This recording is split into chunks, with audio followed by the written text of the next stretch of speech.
वो तो दिखाई दे ही रहा है कितने बढ़िया हैं आप। वो तो दिखाई भी दे रहा है। चलिए,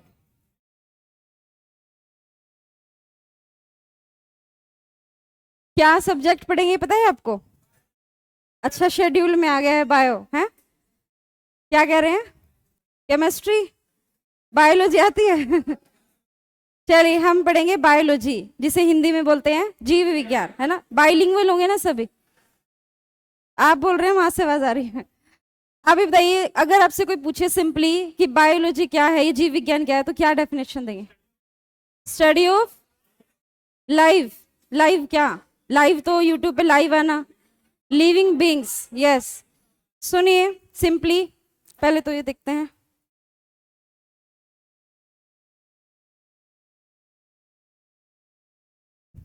ये नीचे नहीं गए। हाँ, ये रहा ना नोट्स।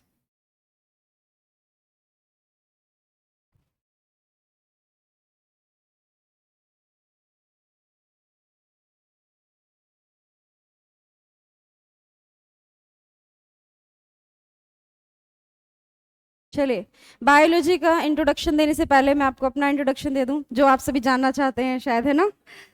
आपकी भावनाएं मुझ तक पहुंच गई हैं। और सुनिए, इतनी भी नहीं पहुंची हैं, थोड़ी थोड़ी पहुंची हैं। सुनिए, माई सेल्फ मीनाक्षी मल्होत्रा, ठीक है? और मैं यही गन्नौर से ही बिलोंग करती हूँ, ठीक है? और बस इससे ज्यादा तो कुछ नहीं बताना, गन्नौर में कहाँ से, ये वो तो नहीं बताएंगे, है ना? तो सिंपली माई मीनाक्षी है, और मैं बहुत सारे सेंटर्स पे टीच करती हूँ। हिसार में बेसिकली मैं अभी इस टाइम पे टीच कर रही हूँ, तो सर से बात हुई मेरी, तो शॉर्ट में मीनू बोलते हैं, ठीक है? लेकिन आप जो आपको सही लगे। अभी अभी बताइए, कंटिन्यू करते हैं। आप बैग, कहीं बैग टांगा हुआ है या आपने यहाँ शोल्डर बैग टांगा हुआ है, कहीं जाना है आपको? फिर बैग उतार दीजिए। अच्छा, बेल्ट, सॉरी, ठीक है, बैठिए। आप मुझे ये बताइए, व्हाट इज बायोलॉजी? तो आपने बोला स्टडी ऑफ लिविंग। अगर मैं बात करूँ सिंपली बेसिक सी बात, बायोलॉजी को हिंदी में अगर हम तोड़ते हैं तो दो शब्द निकल के आते हैं आपके सामने। एक वर्ड क्या आता है? बायो। और दूसरा वर्ड क्या आता है? लॉजी। अभी थोड़ी सी बेसिक बेसिक सी बात करते हैं, 5-10 मिनट, ठीक है? तो बायो और लॉजी शब्द है ना, बेसिकली बायोलॉजी जो शब्द है ये कौन सी लैंग्वेज से लिया गया है? तो आप क्या बोलोगे? ग्रीक भाषा से लिया गया वर्ड है। एक जैसे इंग्लिश लैंग्वेज है, हिंदी लैंग्वेज है, ऐसे ही ग्रीक भी एक भाषा होती है, और उस भाषा से ये वर्ड लिया गया है। लेकिन एग्जैक्ट वर्ड क्या था? तो ग्रीक में जो एग्जैक्ट वर्ड था ना, वो वर्ड था बायोस। और इस बायोस से हमने जो वर्ड लिया वो क्या लिया है? बायो। सेम ऐसे ही ग्रीक भाषा में जो एग्जैक्ट वर्ड था वो क्या था? लोगस। और इस लोगस से जो वर्ड लिया है वो क्या लिया है? लोज। क्लियर है इतनी बातें? तो एग्जैक्ट वर्ड बायोस और लोगस से हमने, हाँ जी, हमने जो वर्ड लिया वो क्या लिया? बायो और लॉजी लिया। अब क्वेश्चन ये है कि बहुत सारे भाषा है, ग्रीक तो पूरी भाषा है ना, इसमें तो बहुत सारे शब्द होते होंगे, तो हमने यही वाले दो शब्द क्यों उठाए? क्योंकि इनका कुछ तो मीनिंग होता होगा। क्या मीनिंग होता है? ग्रीक भाषा में इस बायोस का मतलब होता है लिविंग ऑर्गेनिजम्स। हिंदी में जो है, सिंपली इसको हिंदी में क्या बोलोगे? इस पूरी पृथ्वी पर जितने भी जीवित जीव हैं उन सभी के लिए आप क्या बोलते हो? बायोस शब्द यूज करते हो। जीवित जीवों की बात होती है तो आपके हिसाब से जीवित जीव कौन है? जो सांस लेते हैं, खाना खाते हैं, ये सब भाषा ही दोगे आप? यही बोलोगे? अच्छा, इस रूम में अगर मैं बात करूँ, इस रूम में हम सब जितने भी हैं, अब आप काउंट तो क्या ही करें, 100, 150, 200 जो भी हैं, जितने भी हम बैठे हैं, हम सभी जीवित जीव हैं? या हमारे अलावा और भी कोई जीवित जीव है यहाँ पर? ढूंढ रहे हैं, कोई छोटा मोटा कीड़ा मकोड़ा मिल जाए, एक कॉकरोच छिपकली मिल जाए, हैं? वो सब भी हैं। और यस, बताइए। और जीव, अगर मैं आपको बोलूं इस रूम में लाखों करोड़ों की तादाद में जीवित जीव हैं। यस, वायरस तो नहीं आप ऐड करोगे, क्योंकि वायरस का तो किस्सा ही अलग है, ना तो वो लिविंग में है ना तो नॉन लिविंग में, उसकी तो बात ही नहीं करेंगे। लेकिन सूक्ष्म जीव, अभी ये हाथ आपके, आपको लग रहा है कितने साफ हैं, जिन्होंने इन्होंने मुंह में हाथ डाले हुए हैं, इन्होंने कहीं पर, तो वो आपके हाथ हैं, मतलब फेस पर, नाक पर, मुंह पर लगाए हुए हैं। तो ये जो हाथ हैं आपको लग रहा है बहुत साफ हैं, लेकिन इनके ऊपर ना जाने कितने सारे बैक्टीरिया हैं। वो ऐड नहीं देखते हो आप, लाइफ बॉय और डिटोल वाली आती है, 99.9% जर्म्स को किल करे। तो आपको क्या गारंटी है 99.9% किल हो ही जाते हैं उससे? वो 100% क्यों नहीं लिख देते? जब 99.9 लिख रहे हैं तो 100 लिख दें। ऐसा कर ही नहीं सकते, क्योंकि उनके ऊपर केस हो जाएगा, ऐसा पॉसिबल ही नहीं है। छोटे छोटे जो सूक्ष्म जीव होते हैं वो इतने स्मॉल होते हैं कि वो सारे तो किल हो ही नहीं सकते। आप चाहे कितनी भी सेफ्टी आप यूज करो, सैनिटाइजर यूज करो, डिटोल, लाइफ बॉय से हाथ धो, तो सूक्ष्म जीव ऐसे हैं जो हमारी लाइफ का हिस्सा हैं और वो हमारी बॉडी में कैसे ना कैसे करके जाएंगे ही जाएंगे, चाहे वो खाने के जरिए जाए, सांस लेने, अब बोल रहे हैं हम, ना जाने कितने बैक्टीरिया जा रहे हैं, बोलना बंद कर देंगे, सांस तो लेना बंद नहीं कर सकते, उसके जरिए भी बहुत सारे सूक्ष्म जीव जो बैक्टीरिया है वो बॉडी में जा रहे हैं, और जाने के बाद बॉडी में कैसे आतंक मचाते हैं वो भी हम देखेंगे अभी इसमें एक वीडियो के जरिए। ठीक है, तो आप ही बताइए, जैसे अब मलेरिया हो जाता है, डेंगू है, दुनिया भर की बीमारी है, इन सभी में वही रोल प्ले करते हैं सूक्ष्म जीव, जो वायरस बैक्टीरिया आप कह रहे हो, जो हमें दिखाई नहीं देते हैं लेकिन वो हमारे शरीर में बीमारियां फैलाते हैं। तो बेसिकली जीवी जीवों में सभी आ जाएंगे, सूक्ष्म जीव भी आ जाएंगे, हम सब भी हैं, पेड़ पौधे भी हैं जो बाहर है, पानी में रहने वाले जलीय जीव हैं वो सब। तो हम एक शब्द में डेफिनेशन देना हो कि जीवी जीव कौन होते हैं, तो आप सिंपली क्या बोलोगे, जीवी जीव वो होते हैं जो किस चीज के बने होते हैं, बताइए, जो किस चीज के बने होते हैं, सेल के। सिंपल सी बात, जो कोशिका के बने हैं वो जीवी जीव हैं, और जो कोशिका के नहीं बने हैं वो जीवी जीव नहीं है। Very simple. ठीक है, अब कोशिका के अगर मैं बात करूं, आप वायरस बोल रहे थे आप में से कोई, वायरस कोशिका का नहीं बना होता है, तो इसीलिए उसकी कैटेगरी अलग, उसके बारे में तो डिफरेंट अलग से बात करेंगे। तो जो सेल के बने हैं, कोशिका के बने हैं, वो जीवी जीव, जो नहीं बने, ये मार्कर है, इसको अगर हम तोड़ेंगे, तोड़ते जाएं, सबसे छोटी जो चीज निकलेगी, क्या वो सेल निकलेगी, क्या एटम, परमाणु होगा, तो ये नॉन लिविंग है। जिसमें सेल निकलेगी वो लिविंग है। हाँ जी, कौन, वुड नहीं, इसके बाद ये कब लिविंग होगा, जब इसके अंदर लिविंग सेल्स होंगी। अब जब तक इसके पास सप्लाई हो रही है न्यूट्रिशन की, ये फोटोसिंथेसिस हो रहा है, खाना बन रहा है, जड़ें हैं, वहां से पानी पहुंच रहा है, सारी चीजें हो रही हैं, तब तक तो लिविंग है। अब आपने लकड़ी का वो काट पीट के कुछ बना दिया, वो सारी सेल तो डेड हैं, अब जब डेड है तो वो नॉन लिविंग में आए। ठीक है, तो अभी ये बताइए, यहाँ पे एक वर्ड लिखा है आपके सामने, लॉजी। लॉजी का मतलब क्या होगा बताइए, इसका मतलब होगा स्टडी। तो बहुत सारे शब्द आगे आएंगे आपके जिसके लास्ट में क्या लगा होगा, लॉजी, और उसका मतलब क्या होता है, स्टडी। जैसे कि फॉर एग्जांपल मैं एक वर्ड लिखता हूं आपके सामने, वर्ड लिखा है साइटोलॉजी, है ना, हिंदी में इसको एज इट इज आता है, वैसे तो हिंदी में इसको कहते हैं क्या, कोशिका अध्ययन कहते हैं, साइटोलॉजी, है ना, वैसे हिंदी में कहते तो ये, लेकिन ऑप्शन में यही आता है, इंग्लिश वाला ही वर्ड हिंदी में लिखा आता है, साइटोलॉजी। अब लॉजी का मतलब तो आपको पता है क्या है, स्टडी, किसी ना किसी चीज की स्टडी, लेकिन किसकी स्टडी है, साइटो का मतलब क्या होता है, सेल। तो कोशिकाओं के बारे में अध्ययन करना क्या कहलाता है, साइटोलॉजी कहलाता है। क्लियर है इतनी बातें। अब ये बताइए, आप मुझे सेल के बारे में पढ़ेंगे, आपके सिलेबस में भी है सेल वाला चैप्टर, और हम पढ़ेंगे 1 घंटे में पूरा कर लेंगे, 2 घंटे में कर लेंगे, 2.5 घंटे में पूरा कर लेंगे चैप्टर। लेकिन अगर इसी सेल, सिर्फ कोशिका के ऊपर, जो वो कोशिका जो आपको दिखाई भी नहीं दे रही, इतनी छोटी है, अगर इसके ऊपर पढ़ने जाओगे ना तो पूरे 5 साल की पीएचडी भी कर लोगे ना, तब भी बहुत सारी बातें ऐसी होंगी जो सेल के बारे में आपको नहीं पता होंगी, है ना। तो कहने का मतलब है, एक चीज के ऊपर, एक छोटी सी चीज के ऊपर आप बहुत ज्यादा डिटेल में स्टडी कर सकते हो। जैसे अगर मान लीजिए कोई हार्ट की प्रॉब्लम है, किसी को दिल का रोग है, वो वाला रोग नहीं दिल का कि आपका किसी ने दिल तोड़ दिया है, या दिल शीशे का है, पत्थर का है, वो वाली चीजें नहीं। दिल का रोग बोले तो heart attack, heart failure, BP, cholesterol, इस तरह की समस्याएं हैं अगर किसी को, तो वो हार्ट के डॉक्टर के पास जाएगा, हार्ट स्पेशलिस्ट के पास जाएगा। किसी की हड्डी पसली एक हो गई है, मान लीजिए हड्डी टूट गई है, तो वो हड्डियों के डॉक्टर के पास जाएगा ना, क्योंकि उसने हड्डियों के बारे में डिटेल में स्टडी की हुई है। हार्ट का डॉक्टर, उसने हार्ट के बारे में स्टडी की हुई है ना। क्लियर है बातें। तो हार्ट की स्टडी को क्या बोलोगे आप बताइए, सभी जानते हैं, क्या बोलोगे आप इसे, कार्डियोलॉजी बोलेंगे। हिंदी में भी इसको ये बोलेंगे, लॉजी मतलब स्टडी, और cardio is related to your heart, आपके हृदय से संबंधित है। बताइए, हिंदी मीडियम किसी को कोई प्रॉब्लम तो नहीं हो रही है, लैंग्वेज प्रॉब्लम हो, स्पीड प्रॉब्लम हो, कोई दिक्कत हो तो बताइए, समझ में आ रही है बेसिक सी बातें। हड्डियों की स्टडी को क्या कहते हैं, बताएगा कोई, ऑर्थोलॉजी नहीं, ऑर्थोपेडिक्स होते हैं, डॉक्टर्स होते हैं जो करते हैं वो जॉइंट्स वगैरह के बारे में, लेकिन अगर मेन अस्थियों के अध्ययन को, कंकाल के अध्ययन को, या बोन्स के अध्ययन को अगर हम पूछें तो बोलते हैं ओस्टियोलॉजी। ये वर्ड आपको ध्यान रखना है, ओस्टियोलॉजी, हिंदी में भी इसको सेम बोलते हैं, ओस्टियोलॉजी। अब ये रूट वर्ड्स हैं, आपको याद होने चाहिए, क्यों, क्योंकि एक रोग आया था आपके पेपर में, आपने सुना होगा, पता नहीं, एक क्वेश्चन आया था, उसमें लिखा था ओस्टियोपोरोसिस नाम का जो रोग है ये किससे संबंधित है, ब्रेन से, हार्ट से, हड्डियों से, किससे, आपको नहीं पता ये रोग क्या है, लेकिन आपको ओस्टियो वर्ड पता चल गया कि ओस्टियो वर्ड का संबंध किससे है, आपकी बोन्स से है। तो इसका मतलब ये रोग भी, जो भी रोग होगा, हड्डियों से संबंधित होगा।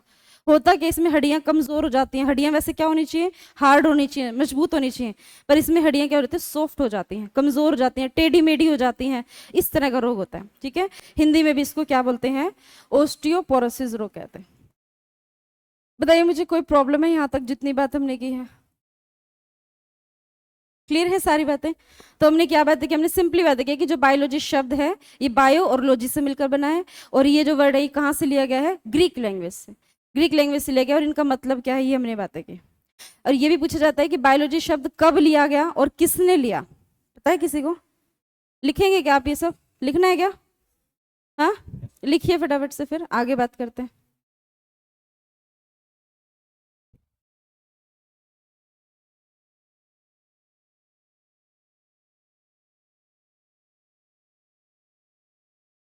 लिखिए, फिर हम टॉपिक स्टार्ट करते हैं कोई।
बताइए, हो गया?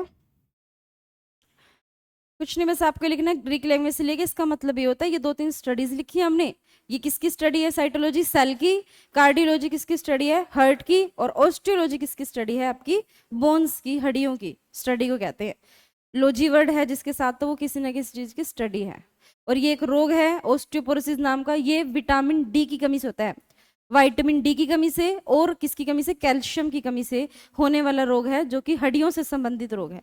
अब इस रोग में क्या है क्या नहीं है, वो डिजीज वाला चैप्टर जब हम पढ़ेंगे तो सारी बातें डिटेल में पढ़ेंगे। ठीक है, तो ये कौन किसकी कमी से होता है? विटामिन डी और कैल्शियम की कमी से ये रोग होता है, जो कि हड्डियों से संबंधित रोग है। ठीक है,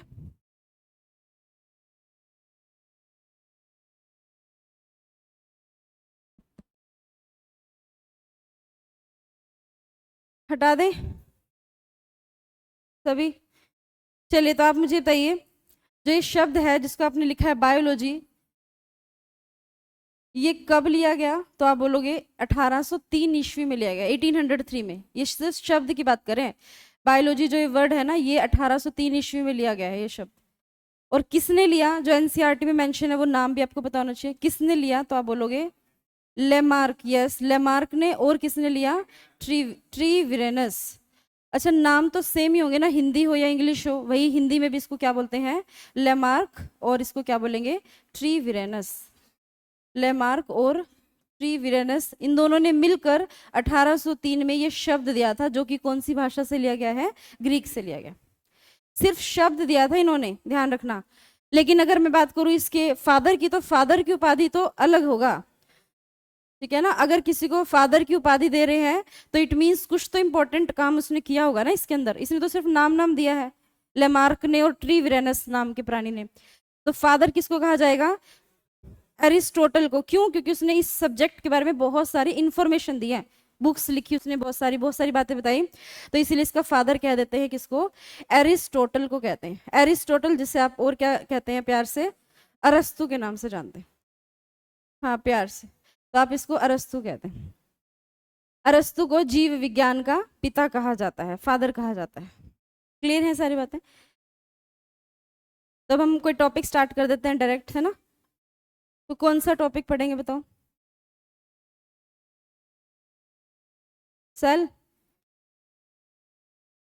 डाइजेस्टिव, रिप्रोडक्टिव। कौन है रिप्रोडक्शन वाला?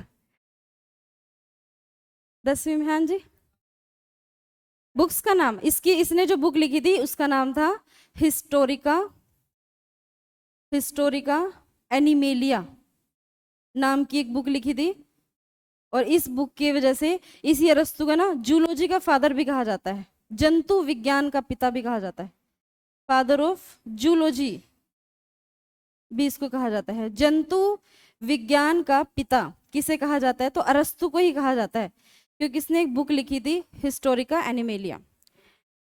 हाँ जी, पॉलिटी, पॉलिटी में भी है यही अरस्तु। अच्छा, ओके। क्योंकि इन्होंने जो बुक लिखी थी ना, हिस्टोरिका एनिमेलिया नाम की बुक लिखी थी, सुनिए क्लास, इस बुक के अंदर इस अरस्तु ने 500 से भी अधिक 500 प्लस एनिमल्स के बारे में, जंतुओं के बारे में बहुत सारी इंफॉर्मेशन दी थी। आज तो हम सभी जानते हैं कि ये कुत्ता है, इसको घर में पाल सकते हैं, ये शेर है, इसको नहीं पाल सकते हैं, ये है, सबके बारे में पता है। लेकिन उस टाइम पे, जिस टाइम पे लोगों को नहीं पता था, उस टाइम पे इसने बताया कि ये वो जीव है जो अंडे बनाते हैं, फिर उसके बाद जीवों का जनन होता है। एक है जो सीधे डायरेक्ट शिशु को जन्म देते हैं, एक है जो मतलब जहरीले होते हैं, एक है जो पालतू हैं, एक है जो नहीं है। बहुत सारी बातें इसने इन्फॉर्मेशन इसने अरस्तु ने अपनी इस बुक में दी थी, बहुत सारे जानवरों के बारे में। इसी बेस पर इसको क्या कह दिया जाता है? पूरे जीव विज्ञान का पिता या जंतु विज्ञान का पिता, या जैसे अभी ये बता रहे हैं पॉलिटी का फादर भी यही है, ऐसा ही है। तो बेसिक सी बात होगी। अब हम टॉपिक स्टार्ट करते हैं। डाइजेस्टिव सिस्टम, खाना जो आप खाते तो हैं 2 टाइम 3 टाइम 4 टाइम, जितने टाइम आप खाते होंगे, ठीक है, लेकिन वो बॉडी में पचता कैसे? ठीक है, हाँ जी। टोटल टॉपिक्स 15-16 टॉपिक हैं। टॉपिक्स मैं आपको, टेलीग्राम चैनल है मेरा, मैं बता दूंगी आपको, उस पर सिलेबस लिखा हुआ है। फोन, अच्छा फोन अलाउड नहीं है? कितने मासूम बच्चे हैं? मासूम तो नहीं है, देखो अपने ऊपर ही हंस रहे हैं। चले कोई बात नहीं, मैं शीट निकलवा देंगे, सिलेबस तो आपको मिल जाएगा, जो भी पॉसिबिलिटी होगी। नहीं भी होगा तो मैं लिखवा दूंगी क्लास में, बाद में देखेंगे, है ना। सिलेबस में टाइम वेस्ट अभी नहीं करते हैं। टॉपिक्स हैं 16-17 टॉपिक, वो मैं आपको बता दूंगी। वैसे तो बेसिकली आपको अपने सर से लेके पैर तक अपनी पूरी बॉडी के बारे में पढ़ना है। एक तो आपको आपके ब्रेन के बारे में पढ़ना है, ब्रेन का चैप्टर है, आपका दिल का चैप्टर है ना, जो सेंसिटिव। कितने खुश हो रहे, चलिए कोई बात नहीं। आपकी किडनियों का चैप्टर है, जो किडनियां बेच देते हैं ऐसे, किसी के लिए आईफोन के लिए, किसी के लिए। वो किडनियों के बिना क्या आप जिंदा? आपसे अगर कोई पूछे सिंपली कि आपकी एक किडनी बेच दी आपको, चलो कोई इमरजेंसी हो गई, बेच दिया आपने, तो एक किडनी पे जिंदा रह सकते हैं? सभी रह सकते हैं। तो फिर आप ही बताइए। चलिए, अगर मान लीजिए कोई ऐसी इमरजेंसी है, वो ज्यादा परेशान करते हैं कि दूसरी भी बेचो, तो दूसरी किडनी भी बेचनी पड़ जाए, तो क्या दोनों किडनियों के बिना इंसान जिंदा रह जाएगा? क्या पॉसिबल है? ये रह जाएंगे? नहीं रह जाएंगे। हाँ, चलिए सुनिए, पहुंच गए आपकी भावनाएं मुझ तक। बहुत सारे ऐसे कह रहे हैं नहीं, और बहुत सारे ऐसे कह रहे हैं रह जाएंगे। तो जो नहीं रहेंगे, मैंने जिंदा पूछने के लिए मैंने कहा है कि जिंदा रहेंगे नहीं रहेंगे, तो जिंदा तो रहेंगे। कैसे रहेंगे वो बात की बात है। जिंदा रहेंगे, जो काम किडनियां करती हैं वो काम बाहर से किया जा सकता है। इसका मतलब ये नहीं कि आप अपनी दोनों किडनियां बेच दें, बाहर से काम हो ही जाएगा। आर्टिफिशियल तो कितने की बिक जाएगी? अब आप बेचने जाओगे तो फ्री में भी नहीं लेंगे आपकी किडनी तो बताओ, जो ये पूछ रहे कितने की बिक जाएगी, कितना इंटरेस्ट है इनको किडनी बेचने में? अभी इतना तो मुझे भी नहीं पता किडनी कितने की बिकेगी। अप्रोक्स पता नहीं ना, अप्रोक्स कभी ट्राई नहीं। डिपेंड करता है इंसान और किडनी किसकी है, वो उस पर भी तो डिपेंड करता है ना। सुनिए मेरी बात, मुझे क्या कह रहे हैं? क्या रेट चल रहा है? किसका? आपका? क्या किसका? किडनी का? आप ऐसे करते हो क्लास में? नियंत्रित करें अपनी भावनाओं को, मुद्दे पे आए। फिर पूछा इन्होंने ऐसे क्या रेट चल रहा है, पूरा बोलो ना। इन्होंने पूछा किडनी का क्या रेट। चलिए कंटिन्यू। क्या क्या पे थे हम? हाँ, हम ये कह रहे थे, सुनिए बॉयज, किडनी, सुनिए, किडनी जो काम करती है वो बाहर से भी किया जा सकता है, ऐसा हमने बोला। एक सीधी सी बात है, नेचुरल चीज तो नेचुरल होती है, आर्टिफिशियल आर्टिफिशियल होती है। अब किडनी का काम क्या होता है? ब्लड फिल्टर करना, छानना। आपकी बॉडी का जो ब्लड है, वो पूरी पूरी बॉडी का जो ब्लड है वो आपकी किडनियों में धीरे धीरे जाता है, किडनियां उसे छानती हैं, छानने के बाद वो ब्लड वापस बॉडी में आ जाता है। जैसे आप चाय छलनी है, छलनी का जो काम होता है ना, वैसे सही कुछ काम है किडनी का। तो ब्लड किडनियों में जाएगा, छन कर बॉडी में वापस आ जाएगा, और छनने के बाद जो वेस्ट होगा वो कहाँ रह जाएगा? किडनियों में रह जाएगा। तो किडनी अपने पास तो उसको रखेंगे नहीं, क्या करेंगे किडनियां? उसका बॉडी से बाहर निकालेंगी। किस फॉर्म में बाहर निकालेंगी? यूरिन की फॉर्म में, मूत्र की फॉर्म में। आपको कहा जाता है दिन भर ज्यादा से ज्यादा पानी पियो, जितना पानी पियोगे अच्छा होता है, क्योंकि जितना पानी पियोगे वो जो सारी अशुद्धियां है ना जो किडनी में रह गई, वो पानी में घुलकर मूत्र की फॉर्म में बॉडी से बाहर आ जाएंगी। ये काम किडनी का होता है, मेन काम ये होता है। और तो बहुत सारे हैं छोटे छोटे काम उसके, लेकिन मेन काम ये है। अब ये काम अगर किडनियां नहीं कर रही हैं तो ब्लड को बाहर से फिल्टर करके बॉडी में वापस भेजा जाता है, जिसको हम डायलिसिस के नाम से जानते हैं। ठीक है, पढ़ेंगे सारी बातें। तो मैं कहने का टॉपिक्स पूछ रहे थे ना, तो मैं कह रही बॉडी के सारे पार्ट्स के बारे में तो आपको पढ़ रही है। शरीर में 206 हड्डियां हैं आपके, लेकिन कहाँ कहाँ हैं वो हड्डियां, कितनी संख्या में है, किस किस नाम से हैं, पेपर में किस तरह क्वेश्चन आते हैं, सारी बातें हम पढ़ेंगे। तो आप इतना ट्रस्ट रखें। फिर भी आपको टॉपिक्स लिखने होंगे तो मैं बता दूंगी नेक्स्ट क्लास में। फिलहाल बताइए, टॉपिक स्टार्ट कर दें, डाइजेस्टिव सिस्टम। तो चलिए हेडिंग डालते हैं, डाइजेस्टिव सिस्टम।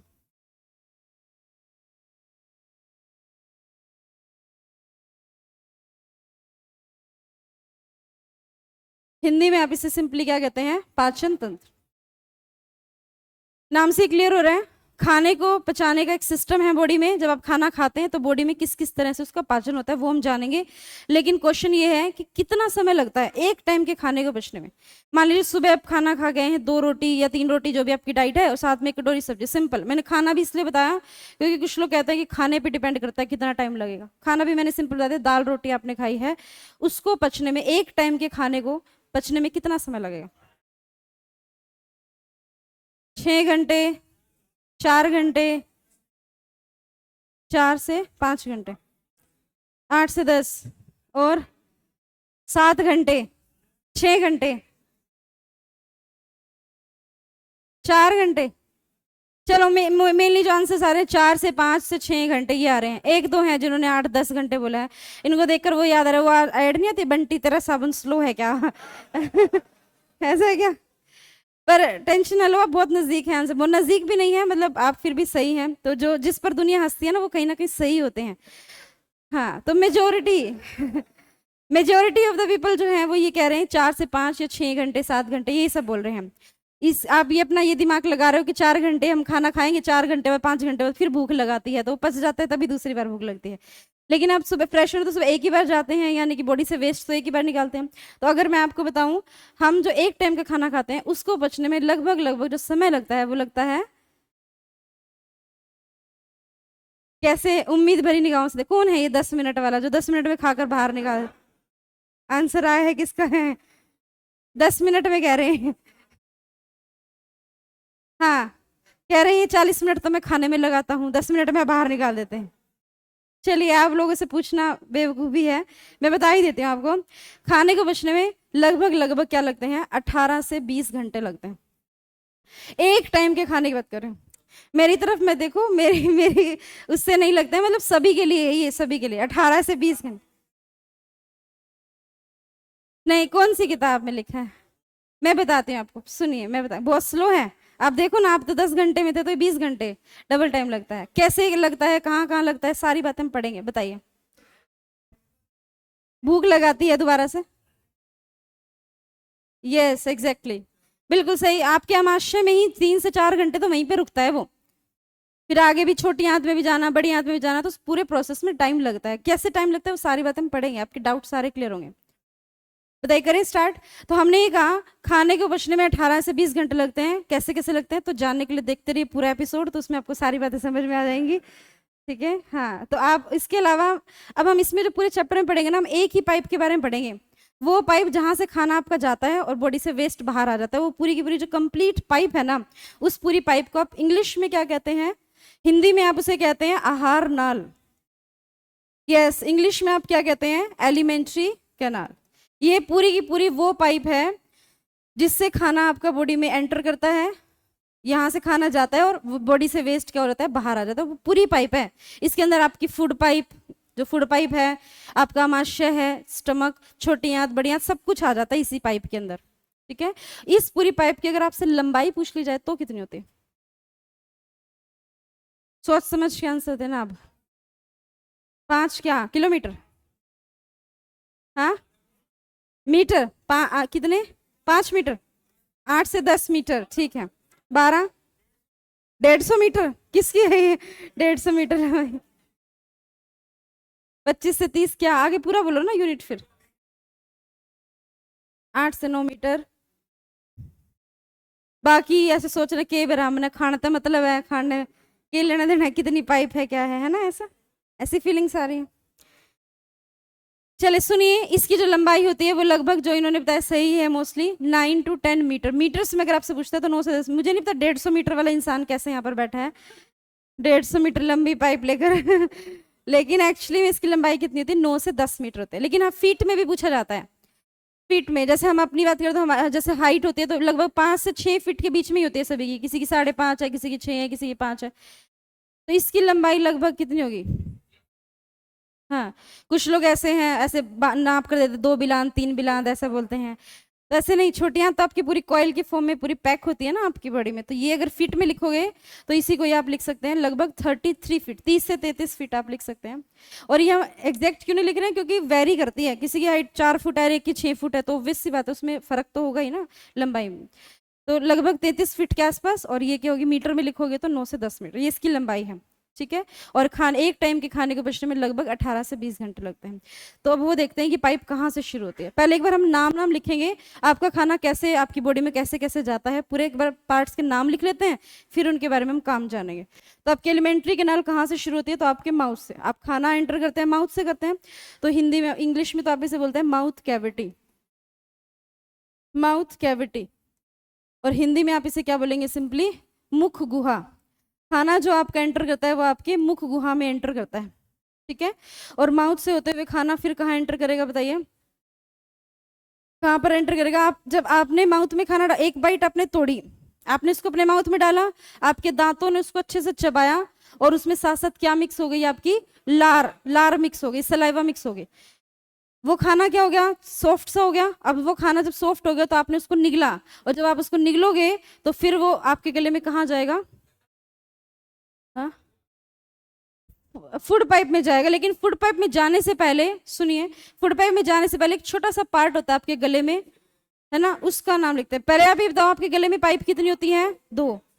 सुनिए, पहले मेरी बात सुनिए। आपके गले में एडम्स एप्पल नहीं आएगा इसका आंसर। आपके गले में 2 पाइप होती हैं। एक पाइप वो जिससे आप सांस लेते हैं, और एक पाइप वो जिससे आप खाना या पानी जाता है। 2 पाइप होती हैं। लेकिन कई बार ऐसा होता है कि आप खाना खाते हैं तो गलती से कोई हंस रहे हो या कोई बोल लिया एकदम से, तो गले में अटक जाता है, कई बार धक्का सा लगता है खाना, तो कई बार वो दूसरी पाइप में चला जाता है गलती से। तो या फिर कई बार जैसे आप देखते हो सांस लेते हैं तो नाक बंद होता है कई बार, तो वो मुंह से भी सांस ले सकते हो आप। या कई बार पानी पी रहे हो, किसी ने हंसवा दिया तो पानी बाहर आता है, तो नाक से भी बाहर आ जाता है कई बार पानी। या वॉमिटिंग करते हैं, उल्टी करते हैं, तो मुंह से भी बाहर आते हैं, नाक से भी बाहर आती है। तो बेसिकली आपके माउथ और आपके नोज, इन दोनों के बीच में एक छोटा सा कॉमन सा एरिया है, और उसको किस नाम से जानते हैं? फेरिक्स के नाम से जानते हैं। इंग्लिश में इसे फेरिक्स कहते हैं, और हिंदी में इसको as it is, Hindi medium वाले थोड़ा सा जो हेडिंग्स होती है ना, वो दोनों ही भाषा में लिखा करो, क्योंकि as it is, yes, as it is फेरिक्स को फेरिक्स लिखा आता है, या फिर इसको हिंदी में ग्रसनी के नाम से भी जानते हैं। ठीक है, ये इसी का नाम है, हिंदी में ग्रसनी कहते हैं। बट कई बार ऑप्शन में ग्रसनी ना के फेरिक्स भी लिखा आएगा, तो आप उसमें क्या कर सकते हैं ना, तो आपको दोनों ही भाषा में पता होना चाहिए नाम। तो बाकी डिटेल आप किसी भाषा में लिखो, लेकिन हेडिंग्स जो होती हैं वो दोनों लैंग्वेज में पता होना चाहिए, हिंदी मीडियम वालों के लिए खासतौर। नेक्स्ट, अब इस ग्रसनी से होते हुए खाना आपका कहाँ जाएगा? तो आपकी फूड पाइप में जाएगा। और इंग्लिश में जो है, इंग्लिश में फूड पाइप के अलावा इसको एक और नाम से जानते हैं, क्या कहते हैं? ईसोफेगस। ईसोफेगस के नाम से जानते हैं। और हिंदी में इसको सिंपली क्या कहते हैं? ग्रास नली। फूड पाइप में खाना जाता है, ग्रास नली। आपका खाना आपके माउथ से होते हुए एक छोटा सा कॉमन सा पार्ट है ग्रसनी, उससे होते हुए फूड पाइप में जाएगा। इनके बारे में भी हम बातें करेंगे डिटेल में, सिर्फ नाम नाम लिख रहे हैं अभी, सीक्वेंस लिख रहे हैं खाने की बस। फेरिक्स से होते हुए तो आगे फूड पाइप में जाएगा ना। मैंने कॉमन सा अभी मैं आपको इमेज के जरिए दिखाऊंगी तो क्लैरिटी मिल जाएगी। अभी इमेज वीडियो के जरिए, इमेज तो यहाँ पर है नहीं, वो वहाँ पर जहाँ पे पढ़ाती हूँ तो वहीं पे स्टोर है, वो उसमें नोट्स बने हुए हैं, तो इसमें भी मैं इमेज डाउनलोड कर लूँगी बाद में। फिलहाल वीडियो के जरिए आपको, यूट्यूब पे एक छोटे से वीडियो के जरिए आपको सारी चीज़ें क्लियर हो जाएंगी। एक बार नाम लिखें इसका। फूड पाइप्स होते हुए खाना फिर कहाँ एंटर करेगा बताइए? आपके आपकी बॉडी में एक पार्ट होता है जिसको कहते हैं स्टमक। हिंदी में आप इसको अमाशय के नाम से जानते हैं। तो अमाशय में खाना जो है वो एंटर करेगा, और यही वो पार्ट है जहाँ पे खाना लगभग लगभग 3 से 4 घंटे यहाँ पर रुकता है खाना। अब वो रुकता है नहीं रुकता है वो हमारे ऊपर डिपेंड करता है। अब आप खाना खा लिया आपने, मान लीजिए 2 रोटी 3 रोटी आपने चबा चबा कर अच्छे से खा ली, ऊपर से आपने 2 गिलास भर के पानी पी लिया, फिर यहाँ पे थोड़ी ना रुकेगा 3-4 घंटे खाना। फिर तो खाना आगे की ओर बढ़ जाएगा, पानी के साथ घुलकर आगे निकल जाएगा। आपको कहा जाता है कि खाने के साथ पानी नहीं पीना चाहिए या कोई लिक्विड चीज नहीं लेनी चाहिए, उसका रीजन यही है। अब बताइए मुझे नेक्स्ट, अमाशय लिख लिया था ना वो आपने? नहीं लिखा था? साथ साथ नहीं लिख रहे थे क्या आप? हाँ जी।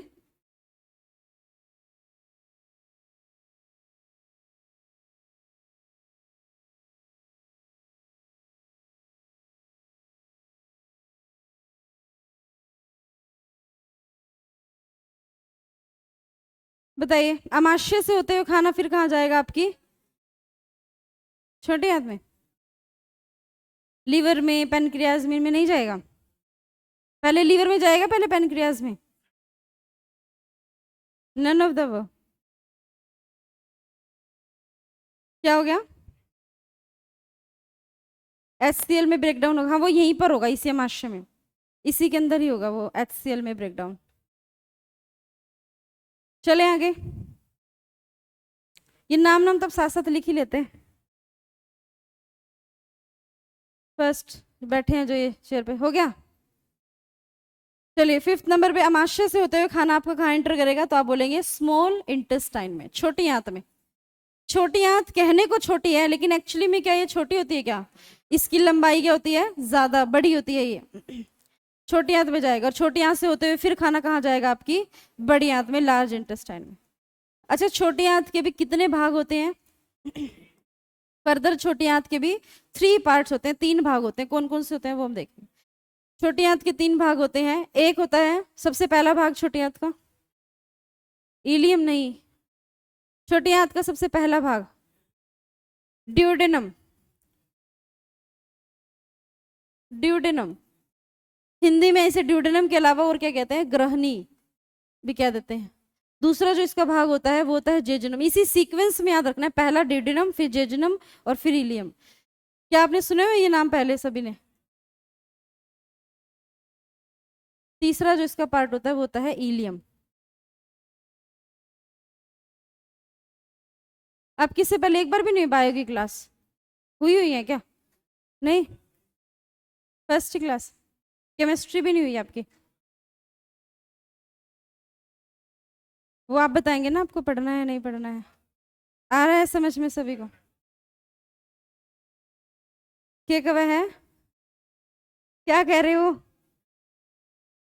बोलने दो ना उनको, क्या कह रहे हैं पीछे में। सबसे लास्ट में, हाँ जी, सबसे लास्ट में आपको, अच्छा वो इसमें दिख रहा है आपको, इसमें बोर्ड में है, क्लियर दिख रहा है वहां से सारी बात? आपने देखा छोटी आंत के कितने भाग हैं? 3 भाग हैं, ड्यूडेनम, जेजुनम और इलियम के नाम से। अब इन तीनों में क्या डिफरेंस है, किसमें क्या काम होता है, वो सारी बातें हम जानेंगे। और फिर आपका खाना बड़ी आंत में जाएगा, और बड़ी आंत के भी कितने भाग होते हैं? 3 भाग होते हैं। इसके भी 3 भाग सीक्वेंस में लिखने हैं आपको। सबसे पहला जो इसका भाग होता है इंपॉर्टेंट, वो होता है, सॉरी कोलोन नहीं होता, सबसे पहला जो भाग होता है वो होता है सीकम। सीकम, और सीकम के बाद फिर जो सेकंड भाग होता है इंपॉर्टेंट, वो होता है कोलोन।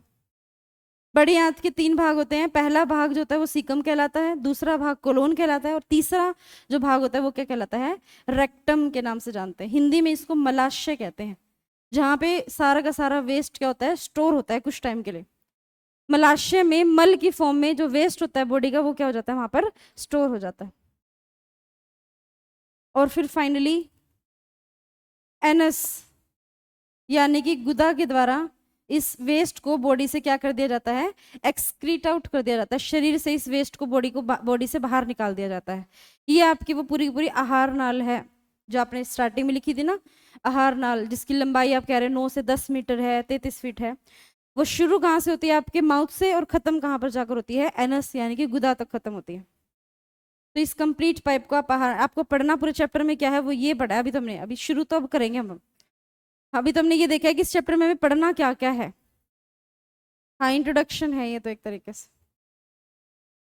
इंट्रोडक्शन समझ में आएगा तो ही आपको आगे का समझ में आएगा। अगर ये समझ में आए तो ही हम आगे बढ़े। बताओ, कोई ऐसा जिसको रिपीट कराना हो, समझ में ना आया हो तो बता दो। बाकी जिसको नहीं समझना होगा उसको चाहे 2 बार रिपीट कर दो, 4 बार कर दो। ऐसा है क्या कोई? ऐसा मेरे को ऐसे सुनने में ऐसा मिला कि यहाँ पे सभी बच्चे बहुत ही पढ़ने वाले, बहुत इंटेलिजेंट, बहुत होशियार, ऐसा है। बाकी जब मैंने एंटर किया तो मुझे ऐसा लगा नहीं उस टाइम पे, बट फिर भी चलो, तो कुछ कुछ वहम होते हैं ना जो अच्छे होते हैं। दाग अच्छे तो हैं लेकिन वहम भी अच्छे होते हैं, ये है ना, वहम बना रहना चाहिए। फिलहाल आप मुझे बताइए, सबको क्लियर हो गया बातें? लिख लिया सभी ने? चले आगे। तो अब आप मुझे बताइए, खाना सबसे पहले कहाँ एंटर करता है? आपके माउस। आहार नल कहाँ से शुरू होगी? यहाँ से, और खत्म कहाँ पर जाकर होगी? एनस तक। तो ये कंप्लीट पाइप है जिसके बारे में हमें पढ़ना है। अब एक एक करके हम इन्हीं के बारे में एक एक करके हेडिंग डालेंगे। पहले माउथ के बारे में क्या क्या क्वेश्चन बनते हैं, फिर इसके बारे में क्या क्वेश्चन बनते हैं, इसके बारे में, इसके बारे में, एक एक करके हम यही सब पढ़ेंगे अब हम, ठीक है। लेकिन इसको पढ़ने से पहले एक बार हम उसके वीडियो के जरिए देख ले थोड़ा सा। कि किस तरीके से खाना पचता है, तो आपको ज़्यादा क्लियर हो जाएंगी चीज़ें। तो इसको एक बार एग्जिट करना पड़ेगा, देखते हैं।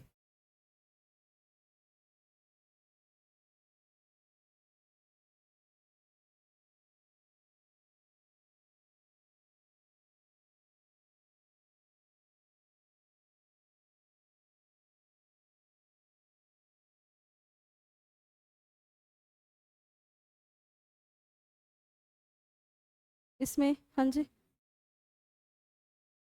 इसी से ये वाला यूट्यूब।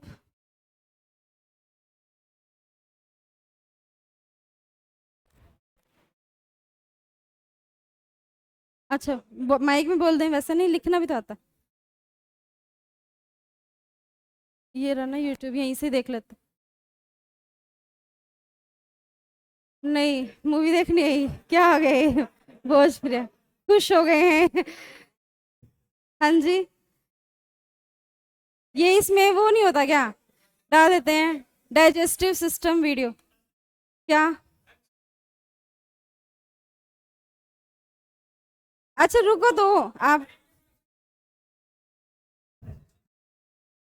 ये है यहाँ पे, हाँ, ये साउथ ईस्ट कौन कह रहा था ये? अच्छा, कितने खुश हो रहे आगे, अब आ जाएगा। हाँ, सीख रहे हैं, चलो आपसे कोई दिक्कत नहीं है।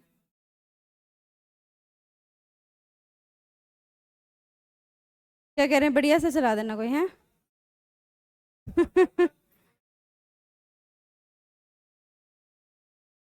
चलो देखते हैं, ये तो शॉर्ट्स लिखा हुआ है, अभी वो है नहीं ना, तो अच्छा, वो शॉर्ट्स देखने का बहुत टाइम हो गया आपको फोन चलाए हुए हैं, ये मिलता है आपको रोज फोन? ये इसमें क्लियर नहीं है, चलो देख लेते हैं इसको भी। हाँ जी,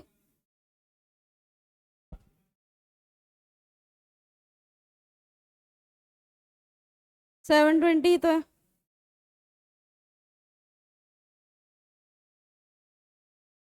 अब ठीक है, तो इसे इसमें क्लियर देखते हैं है कि नहीं है। चलो, नेक्स्ट टाइम मैं वो लेके ही आऊंगी अपना पेन ड्राइव से, तो फिलहाल अभी हम काम चला लेते हैं एक बार। इसमें इतना है नहीं वैसे विजिबल, आपका जो खाना है आपके माउथ से किस तरीके से जाएगा वो हम देखते हैं। ये माउथ से जाएगा, ये देखो ये वाला पार्ट है ना आपका, ये जो बीच में यहाँ पे दिखाई दे रहा है आपको, यहाँ पे फेरिक्स, दो पाइप है, ये आगे की तरफ दिख रही है पाइप आपको, ये वाली पाइप जो है वो है।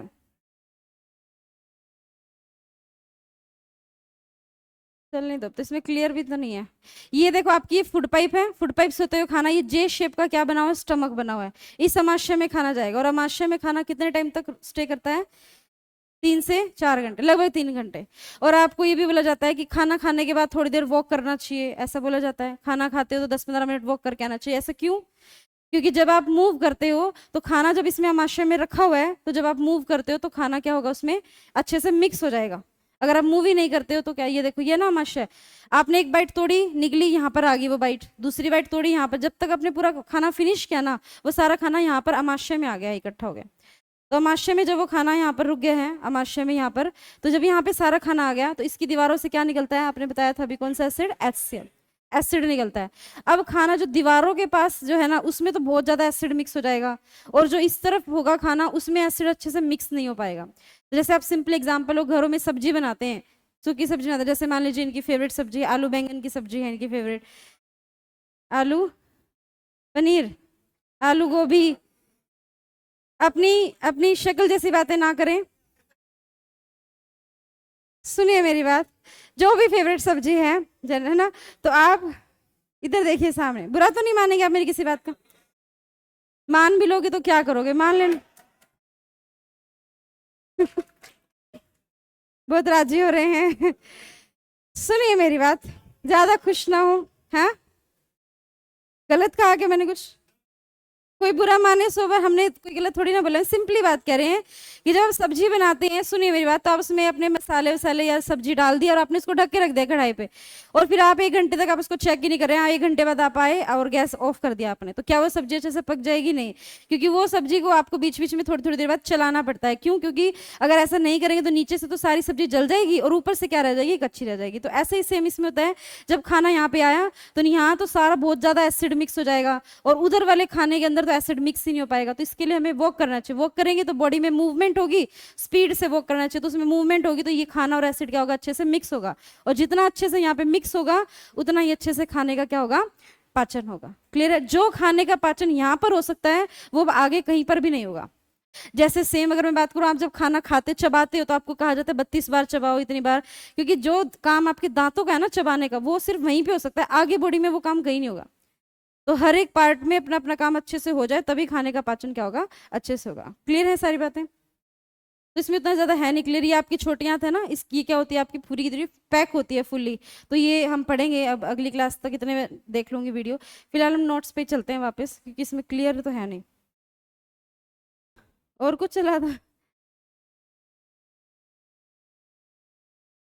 कहाँ से होगा? आप इसमें वो देख सकते हैं, ये वो आपकी इसमें वीडियो मिल जाएगी आपको। मैंने सूक्ष्म जीवों के बारे में पढ़ाया था ना स्टार्टिंग में, तो उसके बारे में आप देख सकते हो कि किस तरीके से मस्कीटो, ये वाली वीडियो आप देख सकते हो, इसको आप देख सकते हो, इसमें क्वालिटी वगैरह है ना ऑलरेडी। सुनिए अब ये आप देख सकते हैं, इसकी वॉल्यूम देख लेना। किस तरीके से जो मच्छर हैं वो आते हैं हमारे, जैसे डेंगू मलेरिया फैलता है वो किस तरीके से होता है? मस्किट, हाँ जी कोई बोल रहा है क्या? मच्छर आते हैं, स्किन पर बैठते हैं और हमारी बॉडी की स्किन के अंदर ना नसों का पूरा जाल सा फैला होता है, पूरी बॉडी में ब्लड जो है उसका सर्कुलेशन होता है। आ गया मच्छर? इस तरीके से देखो स्किन से वो जो है ब्लड सक करने का काम करता है। सुनो क्या सेम है कलर, ये स्किन का कलर है, वो आपको थोड़ा सा दिखाई देने लगा। मादा मच्छर होते हैं ये, है ठीक है? मादा मच्छर है, हाँ, खून चूसने का काम करते हैं। जो सच्चाई है देखो वो मुझे बतानी पड़ेगी, फीमेल्स यहाँ पे है नहीं, इसका मतलब ये नहीं कि हम उसकी बुराई करेंगे, पापा की परियां और ये सब वो। ये देखिए, ये देखिए आप, आपकी स्किन थी वो जिससे वो ब्लड सक करता, स्किन की एक लेयर हटाई तो आप देखो हमारी स्किन के अंदर इस तरीके से पूरी की पूरी बॉडी में ऐसे नसों का जाल सा फैल रहता है, बहुत बारीक बारीक सेल्स है, ये इतनी बारीक बारीक है। जैसे कभी आपने ध्यान दिया, आपकी आईज में ध्यान से देखो, बहुत बारीक बारीक पतली पतली वेसल्स आपको दिखाई देती हैं, उससे भी बहुत छोटी छोटी होती हैं ये वाली, जो आपकी स्किन के अंदर होती है, इतनी छोटी होती है कि आपकी सेल के साथ कनेक्टेड होती हैं, तो ये बहुत बारीक बारीक होती हैं। ठीक है, अब इनसे ये ब्लड सक कर रहे हैं। अब जब ये ब्लड सक कर रहे हैं तो इनके माउथ में, अब डेंगू का मच्छर है तो डेंगू फैलाएगा, वायरस जो इसकी वजह से होता है, मलेरिया का तो मलेरिया, कोई भी छोटा छोटा सूक्ष्म जीव इनके लार से, इनके इनके माउथ से हमारे ब्लड में पहुंच जाता है। और वो जाते एक या दो या तीन हैं, दो चार ही हैं, लेकिन बॉडी के अंदर जाने के बाद वो इतने सारे मल्टीप्लाई हो जाते हैं, एक से दो, दो से चार, बहुत ज्यादा जल्दी जल्दी स्पीड से, और जब मल्टीप्लाई हो जाते हैं तो पूरी बॉडी में फैल जाते हैं, जिससे फिर हमें फीवर और ये सब जो भी सिम्टम्स है होते हैं। देखिए अब जैसे ये ब्लड सक कर रहे हैं, अब इसके साथ इसके माउथ से कोई भी छोटा मोटा परजीवी जो है इसकी लार से हमारे ब्लड में आ जाए, जैसे वो दिखाई दे रहा होगा आपको। ठीक है, ये मलेरिया का पैरासाइट है। मलेरिया के परजीवी का नाम पता है किसी को? Plasmodium protozoa. चलिए बाद में करेंगे। अब देखो ये आपके इसके अंदर ब्लड में कहीं से सर्कुलेट कर गया है अभी, ये ब्लड में एक दो चार छोड़ देंगे ये लार के साथ साथ। इस टाइम पे आपका लीवर बिल्कुल प्रॉपर काम कर रहा है, कोई प्रॉब्लम नहीं हो रही है इस टाइम पे। और आपको पता है हमारी पूरी बॉडी किस चीज से बनी है? सेल से। तो लीवर की सेल्स हैं ये सारे के सारे, हिपैटिक नाम होता है इनका, बाद में पढ़ेंगे। ये लीवर की सेल्स हैं, तो ये घूमता फिरता ब्लड के जरिए, ये जो परजीवी है ब्लड के माध्यम से होते होते लीवर तक पहुंच गया, और लीवर में किसी भी एक सेल के पास ये आकर जुड़ जाएगा। ठीक है, इस तरीके से जो परजीवी आया है, तो आप देखोगे इस तरीके से आया है, तो किसी भी सेल के साथ ये जुड़कर और वहां पर इसको बढ़िया स्पेस देखकर मल्टीप्लाई होना शुरू हो जाएगा। अब जैसे इसको ये सेल पसंद आई, अभी यहाँ पर रुक गया, अभी इसकी कंफर्टेबल जगह मिल गई इसको, अब यहाँ पर रहकर ये सेल क्या हो चुकी है? इन्फेक्टेड सेल हो चुकी है। और इन्फेक्टेड होने के बाद ये फिर कुछ दिनों बाद, मतलब 5-6 दिन बाद, 7 दिन बाद, ये इस तरह से मल्टीप्लाई हो जाएंगे। आप देखो गया सिर्फ एक परजीवी था और मल्टीप्लाई होकर बहुत सारे फैल जाएंगे आपकी बॉडी के अंदर। लीवर पे, यस, मलेरिया होता है तो मलेरिया में affected organ liver, RBC destroy होती हैं। ये देखो 7 डेज के टाइम पीरियड में आप देखो एक परजीवी देखो कितने सारे में मल्टीप्लाई हो गया। 7 डेज अप्रोक्सीमेट, अप्रोक्सीमेट 7 से 8 दिन। आप कुछ पूछ रहे थे? बिल्कुल बनाती हैं, हमारी बॉडी एंटीबायोटिक बनाती है, वो ना, वो झाड़े का कंसेप्ट वही तो है, वो हम करेंगे। तो आप एक बार पहले ये देख लेते हैं, फिर उसके बाद आपके क्वेश्चंस का आंसर देते हैं कि एंटीबायोटिक बनती तो है, कैसे बनती। तो ये आपके ब्लड में, आपको पता है आरबीसी होती है, रेड ब्लड सेल्स होती हैं, तो ये इस तरह की आरबीसी हैं आपके ब्लड। जैसे जैसे आरबीसी चल रही है, जूम करके देख रखा है, ये है देखो, आरबीसी की शेप ऐसी होती है, चपटे आकार की होती है ना। क्या बोलते हैं आप इसको, चपटे को इंग्लिश में फ्लैट ही बोलते हैं, बाइकॉनकेव, हाँ। तो इस तरह की शेप होती है, और ये कोई भी परजीवी आके एक आरबीसी पे टच हुआ तो एक आरबीसी नष्ट होगी, फिर इसके साथ साथ और भी, जैसे आप कहते हैं ना एक आम गला हुआ है तो सारे आम गल जाते हैं, वैसा टाइप का। तो बेसिकली मलेरिया में आपकी बॉडी में आरबीसी नष्ट होती है। मलेरिया में जब फीवर होता है, ठंड लगती है ना, तो आरबीसी ब्लास्ट होती है इस तरीके से, ये होगी, ये एक आरबीसी नष्ट हो गया। अब सारी आरबीसी नॉर्मल चल रही हैं, उसमें ये वाली इन्फेक्टेड आरबीसी भी इनके साथ साथ चल रही है, और ये भी मल्टीप्लाई हो जाएंगे इसके अंदर, और बहुत सारी ऐसे आरबीसी भी क्या हो जाएंगी, डिस्ट्रॉय हो जाएंगे।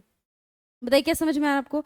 वो सूक्ष्म जीव जिनको आपको देखा भी नहीं आपने कभी, वो छोटा सा परजीवी तो था जो उसके लार से, मच्छर की लार से बॉडी में गया है, लेकिन वो परजीवी पूरी बॉडी में किस तरीके से मल्टीप्लाई हो रहा है और किस तरीके से कर रहा है, आपने देखा भी। समझ में आ रहा है आपको। तो आप पूछ रहे थे एंटीबॉडीज, क्या एंटीबायोटिक बोल रहे थे क्या आप?